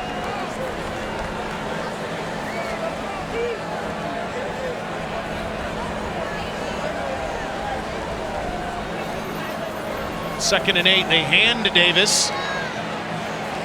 And he gets a few yards up to the 29 where Ringo makes a tackle. It'll be another 3rd down for Vanderbilt. They're just 3 of 7 today. It tells you something when that might have been one of the best runs of the day for Vanderbilt. Yeah.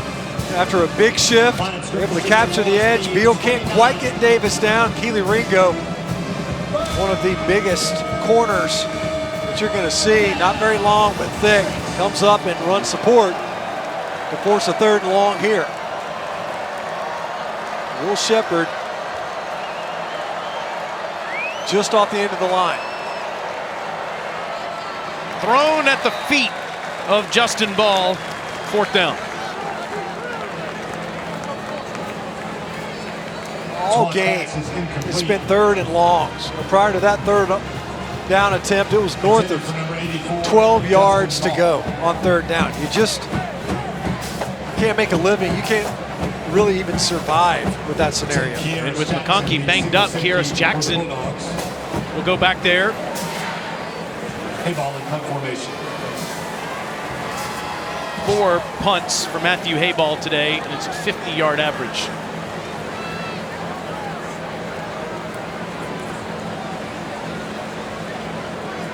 This one bounces in front of Jackson and goes into the Vanderbilt bench with 7:35 left. 37-yard punt. Georgia's up 31-0 on Vanderbilt, looking for more as Stetson Bennett will put that helmet on and come on back.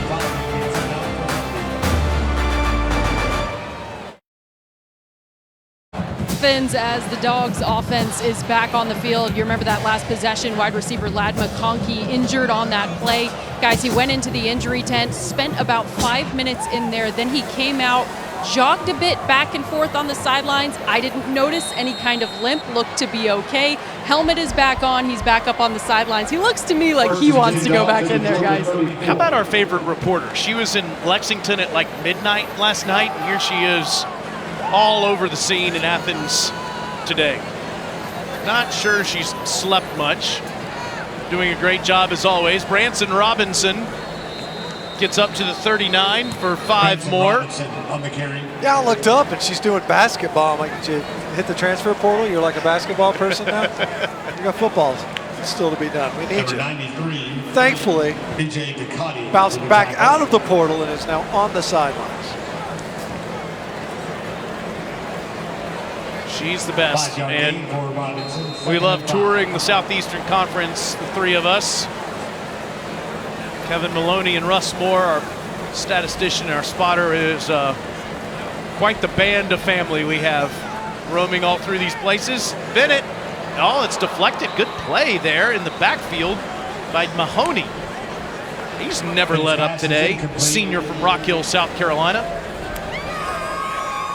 Heck of a play. We've mentioned him a couple of times. He's making plays in the backfield. He's making plays downfield.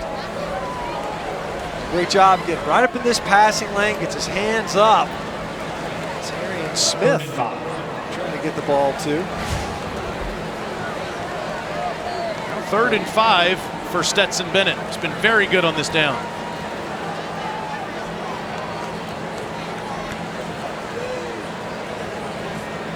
Darnell Washington has become a go-to receiver. It's 1st down, Alyssa. Well, we've seen Branson Robinson active quite a bit today, and if you were not familiar with him, you became familiar with him a week ago in that big performance against Auburn. I talked to Kenny McIntosh about his breakout performance a week ago. And you know how these Georgia fans all week have been calling him Baby Chubb? Well, Kenny says we've been calling him that. Every single thing that he does reminds us of Chubb. He said it's pretty identical, but we don't call him Baby Chubb. He did add that since the fan base seems to love the baby part, maybe they'll start calling him Baby Chubb instead. Bennett, uh-oh. Great pressure. Kane Patterson, that Clemson transfer, comes untouched for a loss of 8. By number 19, Kane Patterson. A little bit shaken up there to the play. Yeah, that's Braden Babst. He's been pressed into action. Some injuries on Vanderbilt's defensive front. Orji comes in. This is just a Mike Will cross stalk, so you're twisting your 2 inside backers. John Edwards and Cedric Van Pran-Granger's on 2 different pages, and I gotta tell you, Georgia should be fantastic at picking up that blitz because they made a living on this, did the Georgia defense a season ago. Kobe Dean and whoever he was lined up alongside on the inside constantly running that blitz. That time the Commodore defense gets home as you see Clark Lee and the training staff looking at Babst. So they're working on his left knee.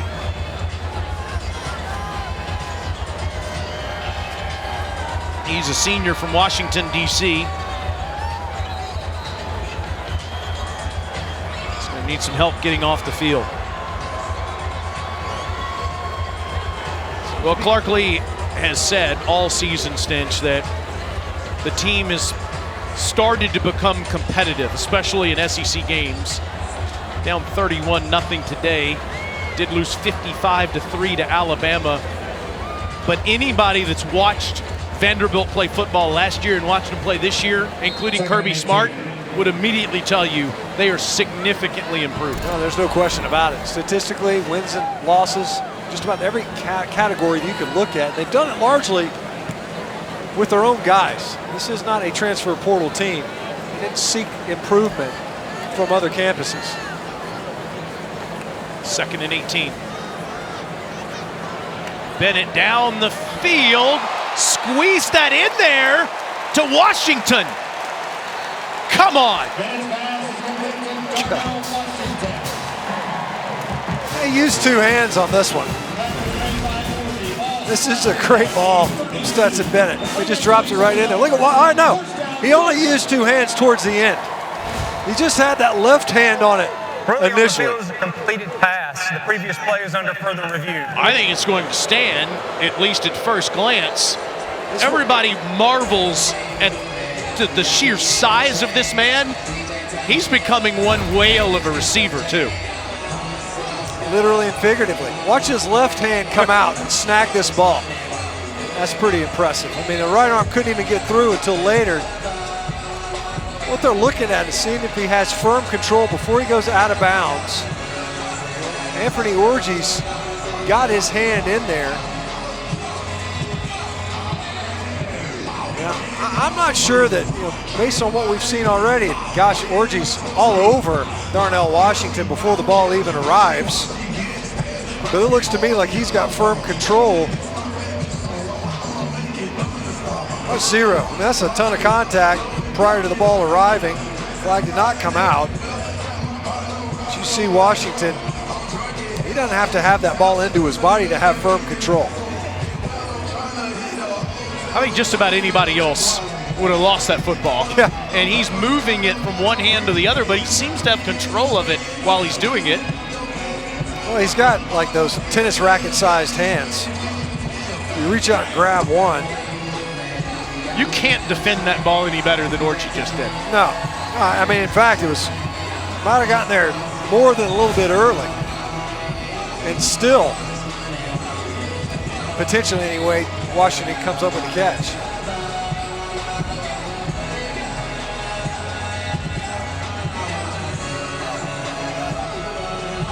Steve Marlowe still talking to Birmingham. Randy Watkins, Jordan Craddock, part of the process to determine whether or not this is a catch. What do you think, Alyssa? This is exactly what Nolan Smith told me earlier this week makes Darnell Washington such a threat. You know, in the NFL, they say put it where the kids can't get it. Nolan said that's exactly what Stetson does every single day, and people don't realize how good of an athlete Darnell is when you see him because he's just so big. This is the second example of Stetson putting it where the kids don't get it. After further review, the room on the field stands. First down, Georgia. That's one of the catches of the year in college football. It really is. So he caught it with one hand with his right hand. Now he caught it with one hand really with his left hand. The right hand coming over the top of Orji. You said it, Taylor. I mean, Orji's all over him. It just doesn't matter. You know, and where the kids can't get it, that's pretty much everybody standing next to this dude. I wish everyone could go to field level. You can't appreciate it until you're down there. And just see him. In Jurassic Park or something. Cam Newton was that way. Javon Curse, Jadeveon Clowney. This guy might be more impressive than them. Bennett, again, that offensive line breaks down, and Stetson goes down for the second time on this drive. Michael Owusu, and it looked like the ball came out. Well, Bennett's out of that pile without the ball. You saw Vanderbilt jumping in there late. That usually means the ball popped out, but officials signaling Georgia does maintain possession. So he ends up stepping up. Nate Clifton ends up pressuring him upfield, and Broderick Jones there late. Boy, Stetson Bennett gets torqued backwards. It's ugly looking into that play. As Michael Owusu, Anthony Orji, it was meat at the quarterback there. Is the ball out? Tate Ratledge jumped on it. The right guard.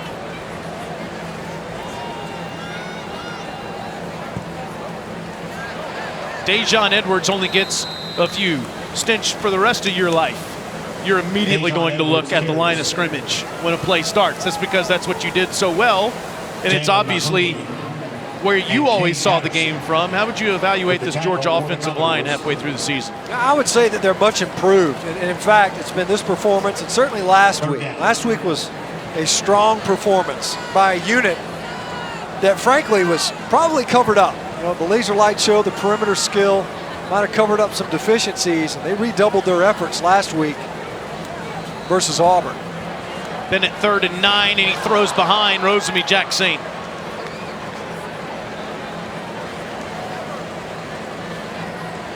Bennett's pass is incomplete, intended for Rosemy-Jacksaint. So 4th down, and we'll see if the offense stays on the field. It's kind of no man's land. You could attempt a 48, 49-yard field goal, but I think Kirby Smart and Todd Monken are more interested in seeing this offense get back on track.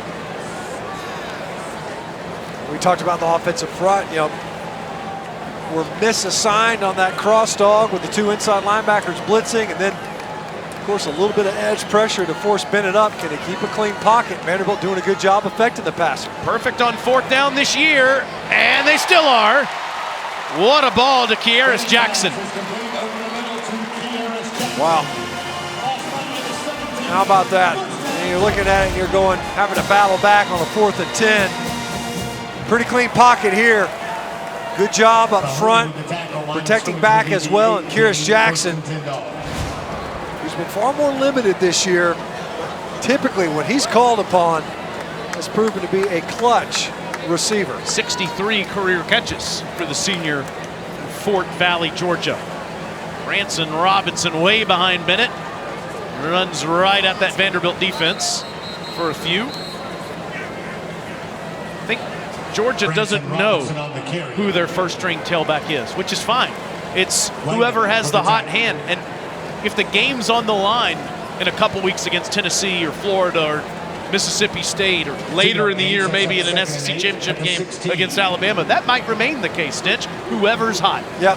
Yeah, situationally, I'll be curious to see if anybody ever goes out there first other than Kenny McIntosh.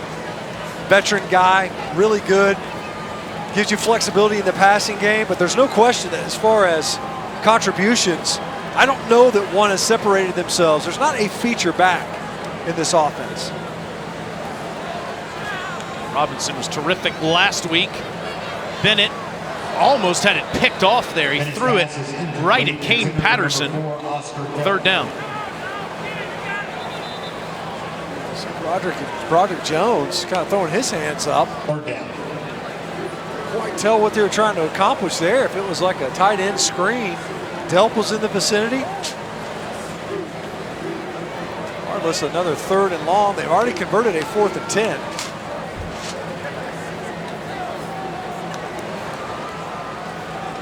In the red zone, Vanderbilt defensively has dialed up the pressure. You see they're stacked in there now. Elijah McAllister there in the middle of the defensive front, along with Anthony Orji. This is where Stetson has shined today, but he's running for his life, and he's not going to get there. He's drilled before he went out of bounds by Wusu and McAllister. You see the frustration on the quarterback of Georgia. Throws his hands up, works on that right shoulder again. It's an ugly shot that he takes. He's looking to throw late. For 96, now wearing 44 for Georgia. 35-yard attempt for Podlesny. He's passed Rodrigo Blankenship to become the most accurate kicker in Georgia history several times this year before missing a field goal, which knocked him below.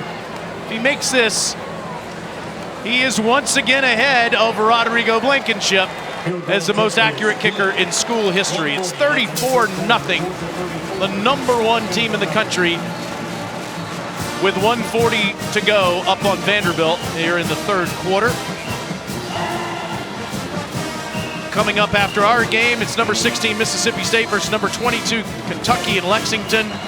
State running that 3-game winning streak. SEC Saturday Night presented by T-Mobile is also available on the ESPN app. And after that, it is SEC football final. Dari, Chris, Benjamin Takio, they'll take you through the biggest stories of the day and break down all the games. That's after Mississippi State, Kentucky. Every time I ever read a "this is what's coming up next" promo, I think of Pat Summerall. In the 80s, he would say, "Coming up next, 60 Minutes, followed by Murder, She Wrote." And that's the way he did the read, and John Madden would start laughing uncontrollably. R.I.P. Angela Lansbury, by the way, who passed away this week. But I always love Summerall pausing for that comma. That shattering pause there. Let's let it breathe. Murder, She Wrote. Which is, when you think about it, it wasn't punctuated that way. He's taking some artistic license. That's right.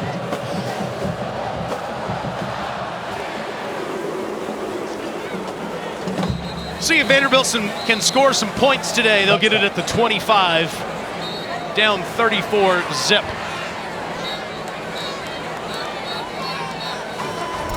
It's been all dogs so far in this one. Stetson Bennett, 24 of 30 for 289 yards and 2 touchdowns. Lad McConkey over there, he's all right. Has not come back in the game, but as Alyssa said, looked okay on that sideline. Kirby Smart frustrated with the way his offense has played the last couple of drives, but his defense has been sensational.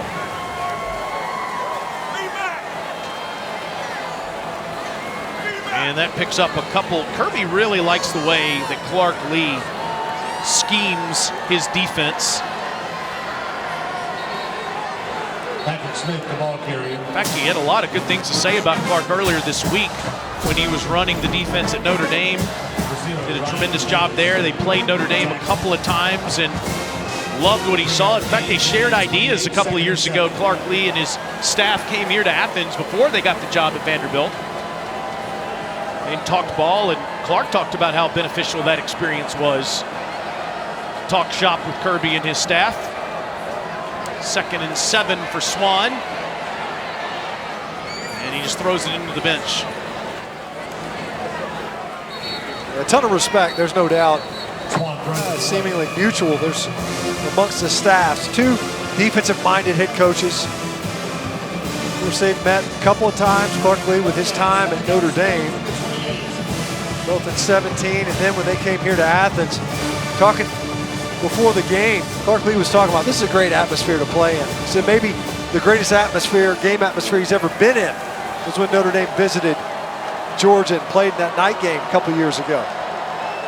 Georgia's defensive communication has been terrific all day. See if it is again on this 3rd and 7. Swan gets it out and it almost was picked off. Ringo, I think, was thinking about that end zone. 4th down. Since he hasn't had one since he got one off Bryce Young in the title game, that sure looked like another one. Oh, that was a touchdown. That's a touchdown going the other way. He read that, was underneath that route, trying to get the ball to McGowan. Vanderbilt is lucky to be able to punt this football away. See the pressure kind of closing in? And it doesn't get much prettier than that from a defensive back perspective. Karis Jackson, nice catch. And goes out of bounds at the 28-yard line. Here's today's Mayhem Moment, brought to you by Allstate. It has to be that catch that Darnell Washington made, right? Which one? We had 2 that was fantastic. We'll go with the one where he ended up going down the field, did a great job of just corralling this pass.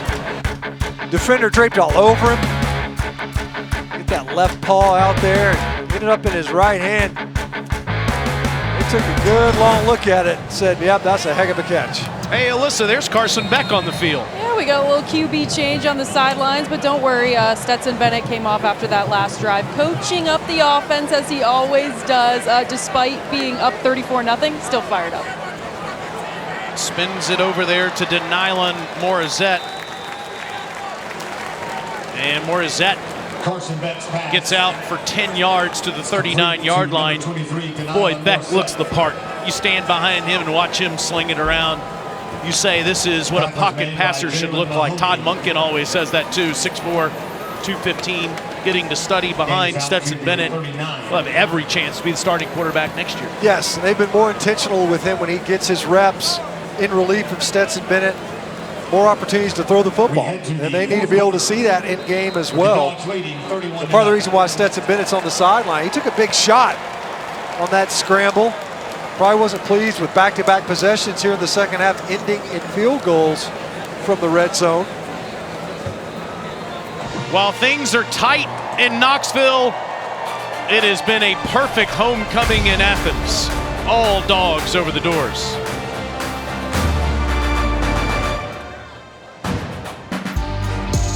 Been a perfect day for the Bulldogs through 45 minutes of action and field level. It's been impressive to watch for all types of Bulldogs. 34-0 going to the final frame. Carson Beck in at quarterback. Turns and hands to Branson Robinson. Robinson stays on his feet. It's a first down for Georgia into Vanderbilt territory. That's what you want to see from a true freshman. Not just from the running back. This is a heck of an effort by number 22. Big Broderick Jones coming down there from his left tackle spot to give him some push. Not cleanly blocked. See Tate Ratledge didn't get up on Anthony Orgy, and instead Robinson doing a lot of effort there, and Broderick Jones down there to help him out downfield. Xavier Truss a little slow to get up. He is walking under his own power to the sideline. And Warren Erickson, Mr. Everything on the offensive line, comes in. They trust him. Plug him in at center or either one of those guard spots. Beck all day to throw. Perfect ball down to Kearis Jackson to the Vandy 27. Clean pocket. Really nice protection. Four-man rush. See Kearis Jackson saying, yeah, feed me. Let's get some more targets. Carson Beck just drills this one in there. Kearis Jackson saying, yeah, give me some looks. It's a 21-yard completion stench. That's the 8th 20-plus yard reception Georgia's had today. Beck underneath this time, caught by Cole Spear, just his second. Excuse me, that's Morzette, the Nylon Morzette. Morzette now 4 catches on the season, the freshman from Stone Mountain. Gain of 3 on the play. A couple of targets here late in this ball game. Some of these guys, as they round out that wide receiving core, we talked about it, been missing some key contributors, developing depth here in the fourth quarter. Robinson, or Edwards rather, leaves the backfield all day. Perfect ball to Bell for a touchdown. That was too easy.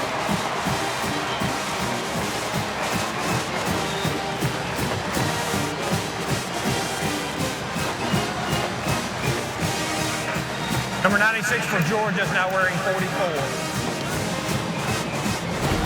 Stetson Bennett running out there for the hold because Carson Beck was in there for the series. It's too much time. What a beautiful ball. Puts it right on his shoulder. Dylan Bell takes it in for another score. A couple of field goals and a touchdown here in the second half.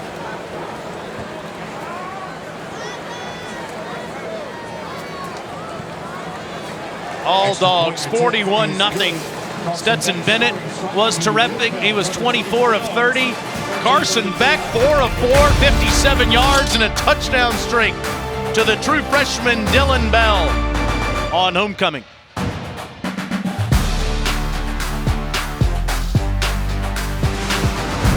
It's defense, special teams, music, scenery, stadium, weather. I mean, it's 10 out of 10 for the Dogs today.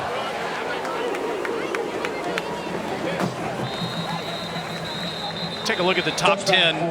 What's happening? Everybody paying attention to what's going on in Knoxville. It's a whale of a game there. Bama's down at the 2-yard line, down 34-28 in that great game.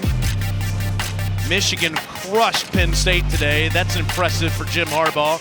Clemson's at FSU tonight. Excited to watch that over on ABC. SC's at Utah at 8 Eastern. How about the Pokes going to Fort Worth? They got the lead by 2 touchdowns. Man. I got to tell you, you're right. You said it during the break. Ole Miss, they're undefeated.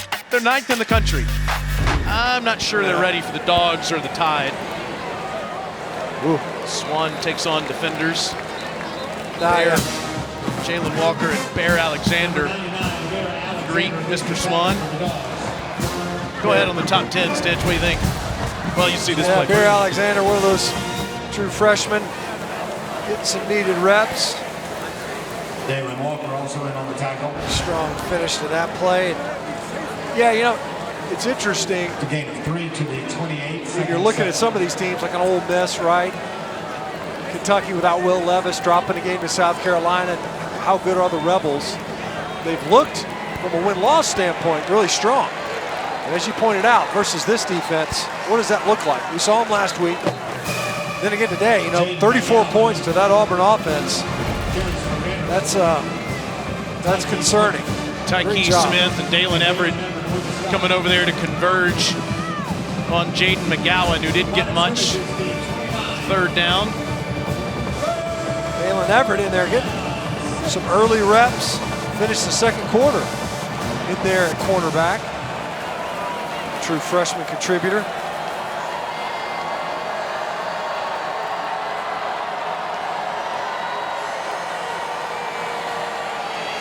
Swan on 3rd and 6 just dumps it off to Smith, and Smith gets drilled but short of the 1st down at the 30-yard line. Bullard and Walker were there. Kirby Smart talked about Georgia's defensive communication when you asked him what was the thing maybe he's most impressed by so far this season, and he said that, you know, you think of all the first-round talent that they lost last year on that historic defense. This one is communicated incredibly well, especially today. Yeah, they've been very tied together today, there's no doubt. Jamin Dumas-Johnson, a guy who's new to that role, linebacker. He talked about even Malachi Starks, a true freshman. What a great job he's done in communication early on. Tell you what, Matthew Hayball is going to have a chance to punt in the NFL. Jackson takes it off the bounce at the 10. He can fly, and he's down short of the 40-yard line. It's a 60-yard punt, but a 30-yard return by the speedy Mr. Jackson. 41-0 Dogs.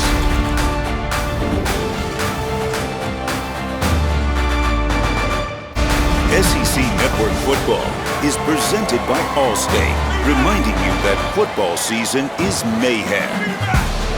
Athens has been on full the last 24 hours. Is that a turkey? Oh, it's a bulldog. That's what made me hesitate. Is I wasn't sure. Is that a bulldog? We need a turkey aerial shot of that hat. All right. Yeah. It's been fun being here for homecoming, where Georgia leads 41-0. Keep a close eye on Alabama and Tennessee. Tennessee's up 34-28 in that game, and Alabama just got a touchdown taken off the board because of a holding penalty. They're going to delay a game. Bama on the road. They have struggled. It's kind of like week 17 in the NFL where you're paying attention to a couple games at once. We'll start doing the same thing here. Beck gets out of there somehow, and he shows off the wheels. How about that? That's smart. Tuck it and run it. Texas was kind of breaking down. Nowhere to go with the football downfield. Beck being opportunistic. You see his bar came blowing up in there. Beck showing good decision making, but also a pretty able body to get down there. Beck pick up 13. Bryce Young just pulled a Houdini act, Fran Tarkenton-esque, to keep the play alive.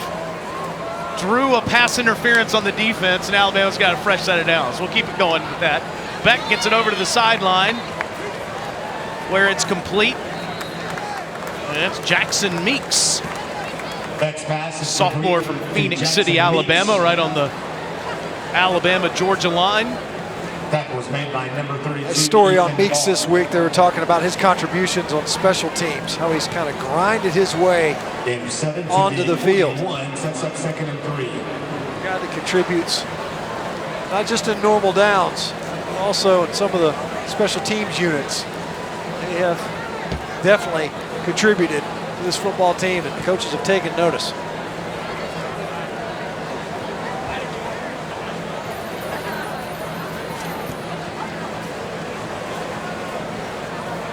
Beck.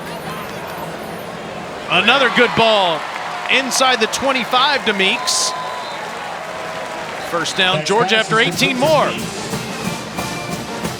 Said it, just drilling it in there.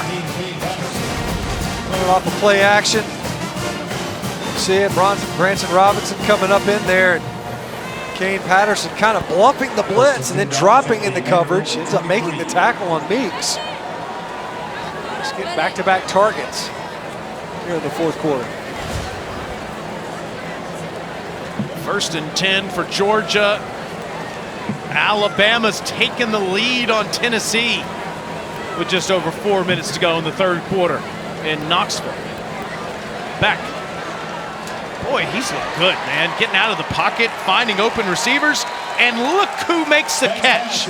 Eric Gilbert. Where have you gone, Mr. Gilbert? A 12-yard completion, and the fans still on hand recognize it too. Substituted in, started his career at LSU, was with the team but did not play last season. It's his first career catch. First and 10 at the 11. At Georgia. At Georgia, yeah. Oh, he was a menace at LSU. Yeah, it's pretty remarkable.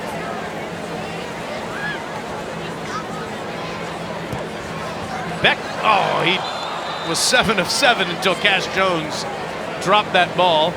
Beck's pass is incomplete. Now 7 of 8. Cash Jones, boy, was he eager. He couldn't get that ball in his hands fast enough, and that was the quintessential run before you catch it.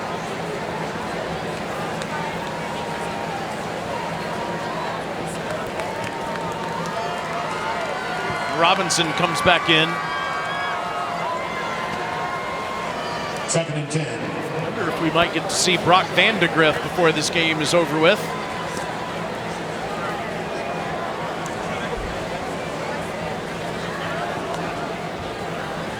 Beck moves that pocket, throws on the run. Here's Jackson, did make the catch, touchdown. We waited for the signal, he hit the fence, but got a foot down before so. You see Stetson Bennett out there to celebrate with Carson Beck, and we're talking about Kearis Jackson. 96 for Georgia is now wearing 44. 96 is wearing 44, everybody. In case you didn't know. Yep. Every time. Every extra point. He's going to be out there wearing that 44. The ruling on the field is a touchdown. The previous play is under further review. Zion Logue can never hide from anyone when he switches uniforms because he wears the same number as Todd Lesney. But I got to see this Kearis Jackson catch. Kirby wants to see it too. Yeah, where's that foot? Is it on the line? Side judge was watching closely too. He waited for quite a while. Stinch, you're supposed to make the catch through the ground. What about the catch through the fence? Yeah, that's the tricky part. You see as he possesses it, and it looks like his left foot is out. Yeah. As he possesses that football.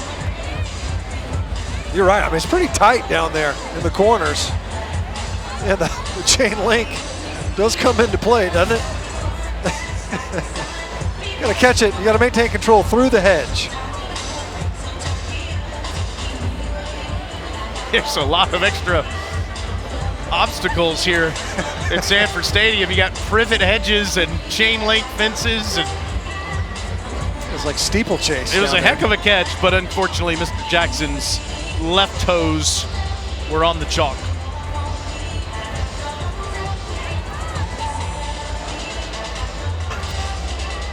After further review, receiver's left foot was out of bounds when he gained firm possession of the ball.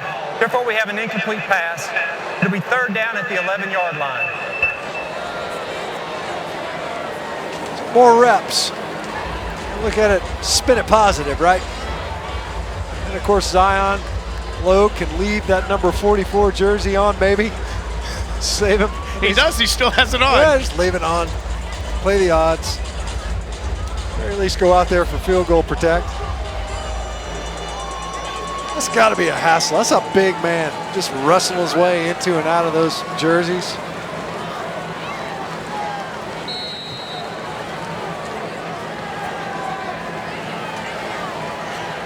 Third and 10 for Beck. Blitz is picked up. Incomplete. Tried to sandwich it in there, and Vandy grabbed Jackson Meeks early. Next pass, incomplete. Beck got his jersey dirty there. Defense number 8. Foul occurred in the end zone. By rule, the ball will be placed at the 2-yard line with an automatic first down.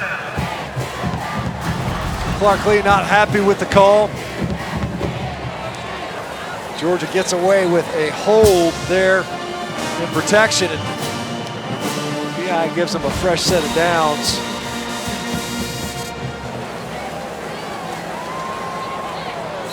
There's Clark Lea's incredulous at that call.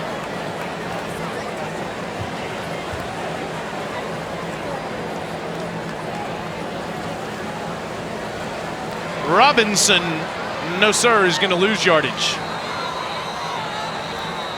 Kind of tried to jump cut, get it outside. Good job. It was Russell, right after the penalty, he came in there and made the tackle. Got a rally, and he did so.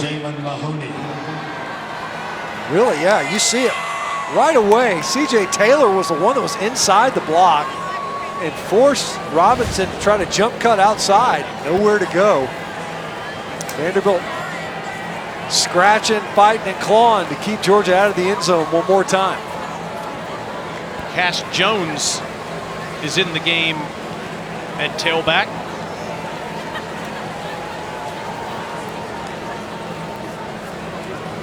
Back across the middle, incomplete. It's thrown behind Meeks, and Russell again was right there with him. Next pass, incomplete, intended for Meeks in the end zone. You see Beck, he wanted that one back. Didn't like the location of this one. Comes back to Meeks here.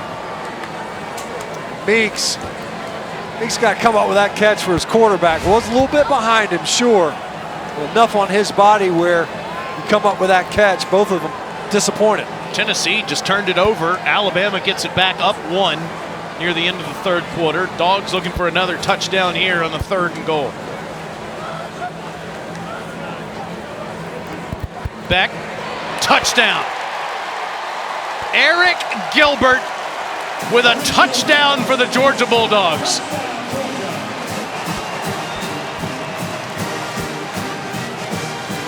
After everything this young man has gone through the last couple of years, Georgia is now wearing 44. He scores a touchdown for the school he cheered for his whole life. You can tell his teammates are excited.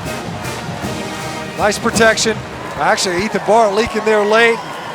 DeRicky Wright couldn't get it out of the hands of Eric Gilbert. It seemed like a lot of the sideline empty to go celebrate with him. Until Darnell Washington comes onto the practice field, you're blown away by Eric Gilbert. And you're thinking, how did anybody stop this guy? 2 years ago at LSU, no one did. Celebrates as a Georgia Bulldog here.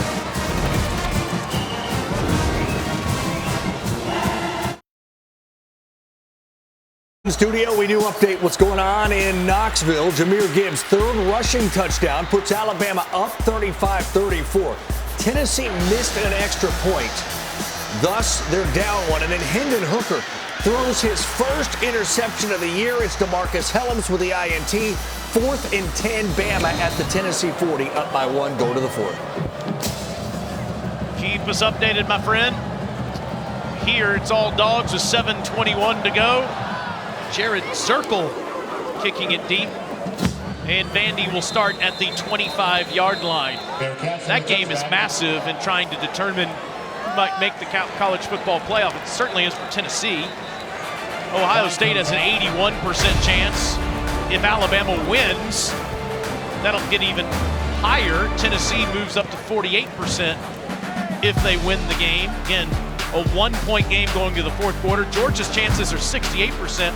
in part, Stinch, because their schedule, in my opinion, and clearly in the playoff predictors' opinion, is harder than Alabama's and Ohio State's. Yeah, well, I mean, they've got Tennessee yet to play, Mississippi State. I think a lot of them, what they're effectively saying here too, I think, is that there's more than likely Georgia's going to face Alabama in the conference championship game as well. Those other teams don't have near a difficult row. After the play, sportsmanlike conduct, Georgia number 90. We also had a sportsmanlike conduct number 32 for Vanderbilt, their first unsportsmanlike of the game. Fouls will cancel. It'll be first down, Vanderbilt. Ethan Barr and Darius Smith.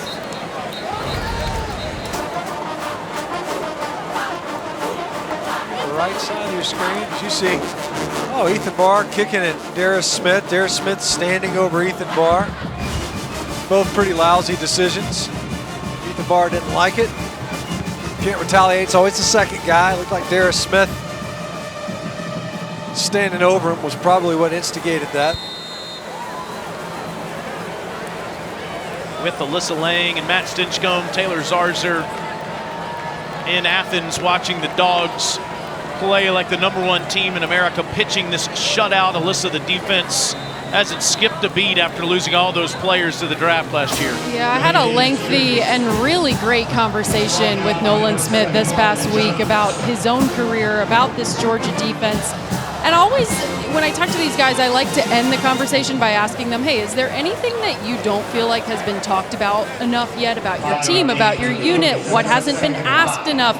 And Nolan kept going back to the fact that this defense's identity is a bunch of no-ego guys. He said, we label ourselves as the no-name defense. And this year, he said, guys took it to a different level by focusing on being better, playing as one. They know that people say that they can't do this year in and year out. But he said, this is one of the most fun years I've had here in Athens. Guys are bright-eyed, bushy-tailed. They can't wait to get out there. And he gave a great example of how this works on a game day. He said, people see Pop, a.k.a. Jamin Dumas-Johnson, yelling at Kamari Lassiter on the sidelines a few weeks ago in that Missouri game out in Como. He said that's a perfect example of the connection that we have because Kamari's sitting there listening to everything that Pop is saying without fighting back or sucking his teeth, is what Nolan said. No matter what Coach says, it may not always happen without your teammate emphasizing what needs to be done, and they have no problem, young or old, doing that on this defense. I love hearing that, and that's the kind of leadership that you have to have if you're going to win another national championship. Mike Wright in at quarterback, hands it off to Ray Davis. That's the first down of the second half for Vanderbilt. And look, to the point Alyssa's making, ultimately, do you want to be a program that won a national championship like Georgia did 50 plus years ago and 40 plus years ago? Or do you want to be a program that wins multiple national championships over a handful of years? That's exactly what Kirby Smart wants. He doesn't want to be one of the teams that won one. He wants to be the team during the Nick Saban era that wins the most of them.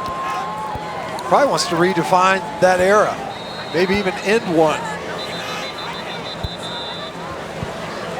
Kirby never stops coaching. Vanderbilt, their first of the half.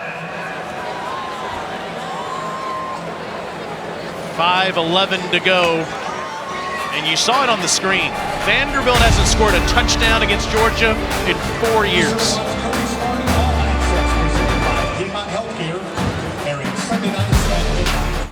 All right, okay, in studio, it is wild on Rocky Top, guys. Alabama up by 135-34. Hendon Hooker fires. Jalen Hyatt got it. 78 yards to the house. His 4th touchdown catch of the afternoon. They go for 2 after missing a previous extra point, and they got it. Tennessee up 7 a minute into the 4th quarter, guys. Remember, they've lost 15 straight to Bama. Keep us posted, my friend. Man, I bet Neyland is up for grabs right now. Mike Wright at quarterback tosses it back, and it's Jaden McGowan, the emergency tailback. The 2 of them gets a few yards. This is what's happened all season. It's been either Georgia or Alabama that's been the #1 team in college football throughout the year. I realize if Alabama comes back and wins that game, it'd be another huge win. So maybe they'll get some more consideration, but I don't know how you move this Georgia team down after what we've seen today. Nah, pretty thorough, right? This has been a pretty thorough victory. Put together a strong performance this afternoon versus a Vanderbilt team that gave Ole Miss all they wanted for half a game.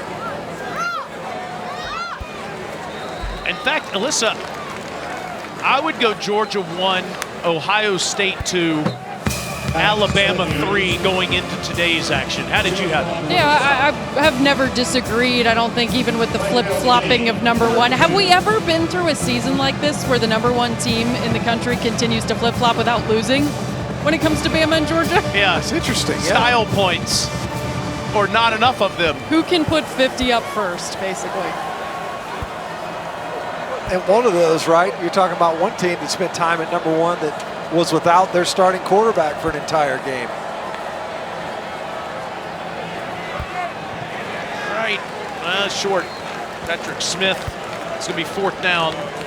It's Darius Smith, Jalen Walker come in to make the tackle. I wonder if they brought in structural engineers up there in Knoxville to make sure Neyland could handle this still. It's been a long time since it's been like this in Neyland Stadium. If this holds and they win the game, we might be witnessing new goalposts next week. That's a great point. They got some new ones in case they won. Let me tell you this, guys. I've been obviously down here on the sidelines since that Bama-Tennessee game started. And as it has continued, everyone down here is talking about November 5th when Tennessee comes to Athens. See if Vandy can move the chains on a fourth down. Watch out, Mike. Nyland Green, no one saw him. It's a turnover on downs. Number 1, Nyland Green off the edge. Boy, Mike Wright barely unloads this football. And he had no idea that Nyland Green was bearing down on him. I mean, right now, trigger right off the edge. That could have been a headache. Wasn't, ends up getting kind of rolled down. Nyland Green with a free run from the blind side. Brock Vandegrift comes into the game. A freshman from Bogart, Georgia. Elite arm talent, tough kid too. Looking for his first completion on the season. Savon Clark, junior from Dawsonville, carries it for 6. I understand that the Brocks on this team are hunters. Vandegrift has taught Bowers what it's like to hunt in Georgia. That was the Stetson Bennett story on the big 6'3", 205-pounder from right up the road, Bogart. His high school ball at Prince Avenue for his old man. And Clark again. Gets up near the 35-yard line. Stinch, I realized that they didn't play this game 2 years ago due to COVID. We were supposed to call it. Kirby Smart had to tell us on our Friday call the game wasn't happening. Just COVID 2020 is just wacky. But Georgia gave up 2 field goals to Vanderbilt in the 2019 game. Shut them out 62-0 in Nashville last year. It's going to be 3 consecutive meetings without allowing a touchdown to Vanderbilt. That's pretty dominant. That's a massive understatement. Almost gave up that field goal, right? In the first half. Cash Jones, house call for the freshman from Brock, Texas. 36 yards.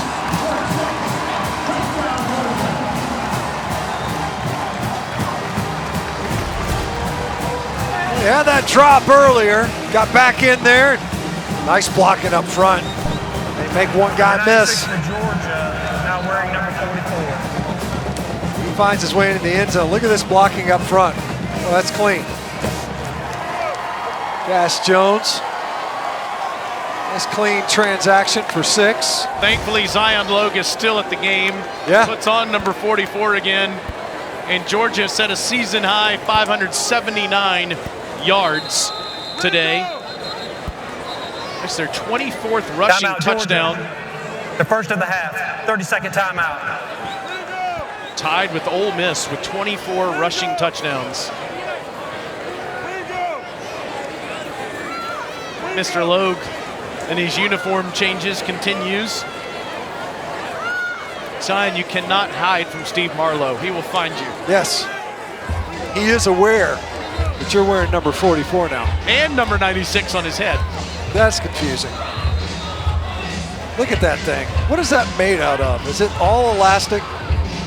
It's like a Glad bag with a 44 painted on it. A Hyperflex. Suckers.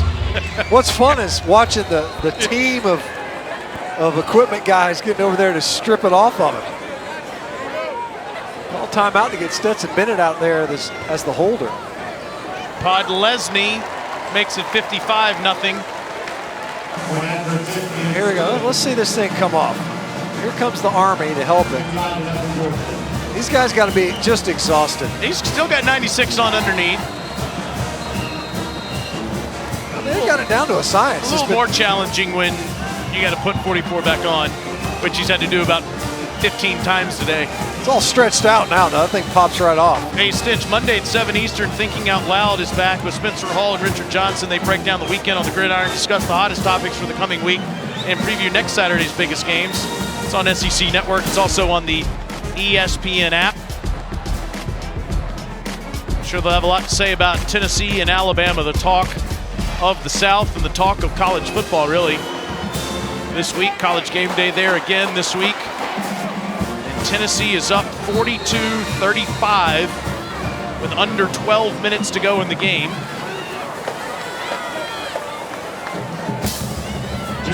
And Alabama has the ball. How about that sequence there? Well, the last Alabama touchdown, 3 penalties in a row, a holding, delay of game, and then a PI. Who do you give a better chance of getting to the SEC championship game, Alyssa? Georgia or Alabama? I guess maybe a better way of asking is, who do you think has the tougher road to get to Atlanta? Oh my goodness. The SEC West is obviously a tough division to play in. I look at the SEC East right now outside of Tennessee, which is easily going to be a challenge, and I think Georgia's far and away ahead of everyone on that side of the division. I don't think they have any issue in Jacksonville. I think at this point with this Kentucky team, Georgia takes care of them as well, but they're going to have to get over this Volunteer hump at this point. They pick up Mississippi State out of the West. That's one of the tough teams. It's going to be a tough one. Ray Davis gets a couple. Commanding just 137 total yards in the game. That might be more impressive than all of Georgia's record offensive numbers today. I mean, given the performance they put together offensively a week ago, there's no doubt that Vanderbilt, they take a step back. A different proposition today. Clark Lee knew it. You know, he recognized coming in that this was a hill to climb. He mentioned this is kind of the measuring stick game. You have to think that maybe a step backwards after this one. Yeah, it's a rough day. As Wright lost the ball, but he lost it as the ground caused the fumble at the 35-yard line. I will say, I'm impressed by him. In our meetings with him, oh yeah, it feels like he has a real connection with his players and that they are continuing to give effort no matter what the score is. It's going to take years to turn Vanderbilt into a competitive team in the SEC. But it feels like the current players have bought into that, even though there's a huge talent gap with Georgia, Alabama, and others. No, I mean, last year was a full-blown rehab job on this roster. Mentally, he had to rehabilitate that team. They're light years different. Now, you'll say, oh, what's the biggest difference? Well, these guys have been competitive. Not today, but in other games they have been. 55-0. Georgia beats Clark Lee and Vanderbilt today. Dogs improved to 7-0. Going into the open week next week, they have the Gators in Jacksonville in 2 weeks. Play Tennessee here in 3 weeks. Vanderbilt's 3-4. They're going to Mizzou next week at 4 o'clock on SEC Network to play the Tigers. Alyssa's with Kirby. Coach, you challenged your team to bring the intensity and the physicality today. How do you think they did? Started fast. That was the objective. A little slow in the second half and then got things rolling. again, we got an off week. We got a lot of players injured. We got to try to get those guys back. Offensively, you get a bunch of different skill guys, a couple different quarterbacks, over 500 yards of total offense. What will be the emphasis over the next 2 weeks? To get better. We got a lot of things we can improve on, and that starts internally with us. We got a really tough road coming up, and we got to do a good job. What does it mean to pitch a defensive shutout in the SEC? It's always a pleasure to get a shutout, and we played a lot of defensive players today, so that's what makes me proud is the guys that came in, they helped keep that shutout. Thanks, Coach. Congrats. Thank you. It's 2 straight shutouts over an SEC team in a series for the first time since they did that against Kentucky in 1980 and 1981. It's the 10th shutout in the Kirby Smart era, and 6th against an SEC opponent. Final score, Georgia 55, Vanderbilt nothing. For our guy, Matt Stinchcomb, for Alyssa Lang, our entire SEC Network college football team, I'm Taylor Zarzer, Mississippi State, Kentucky at the bottom of the hour. Dari Noka has you in the studio coming up next.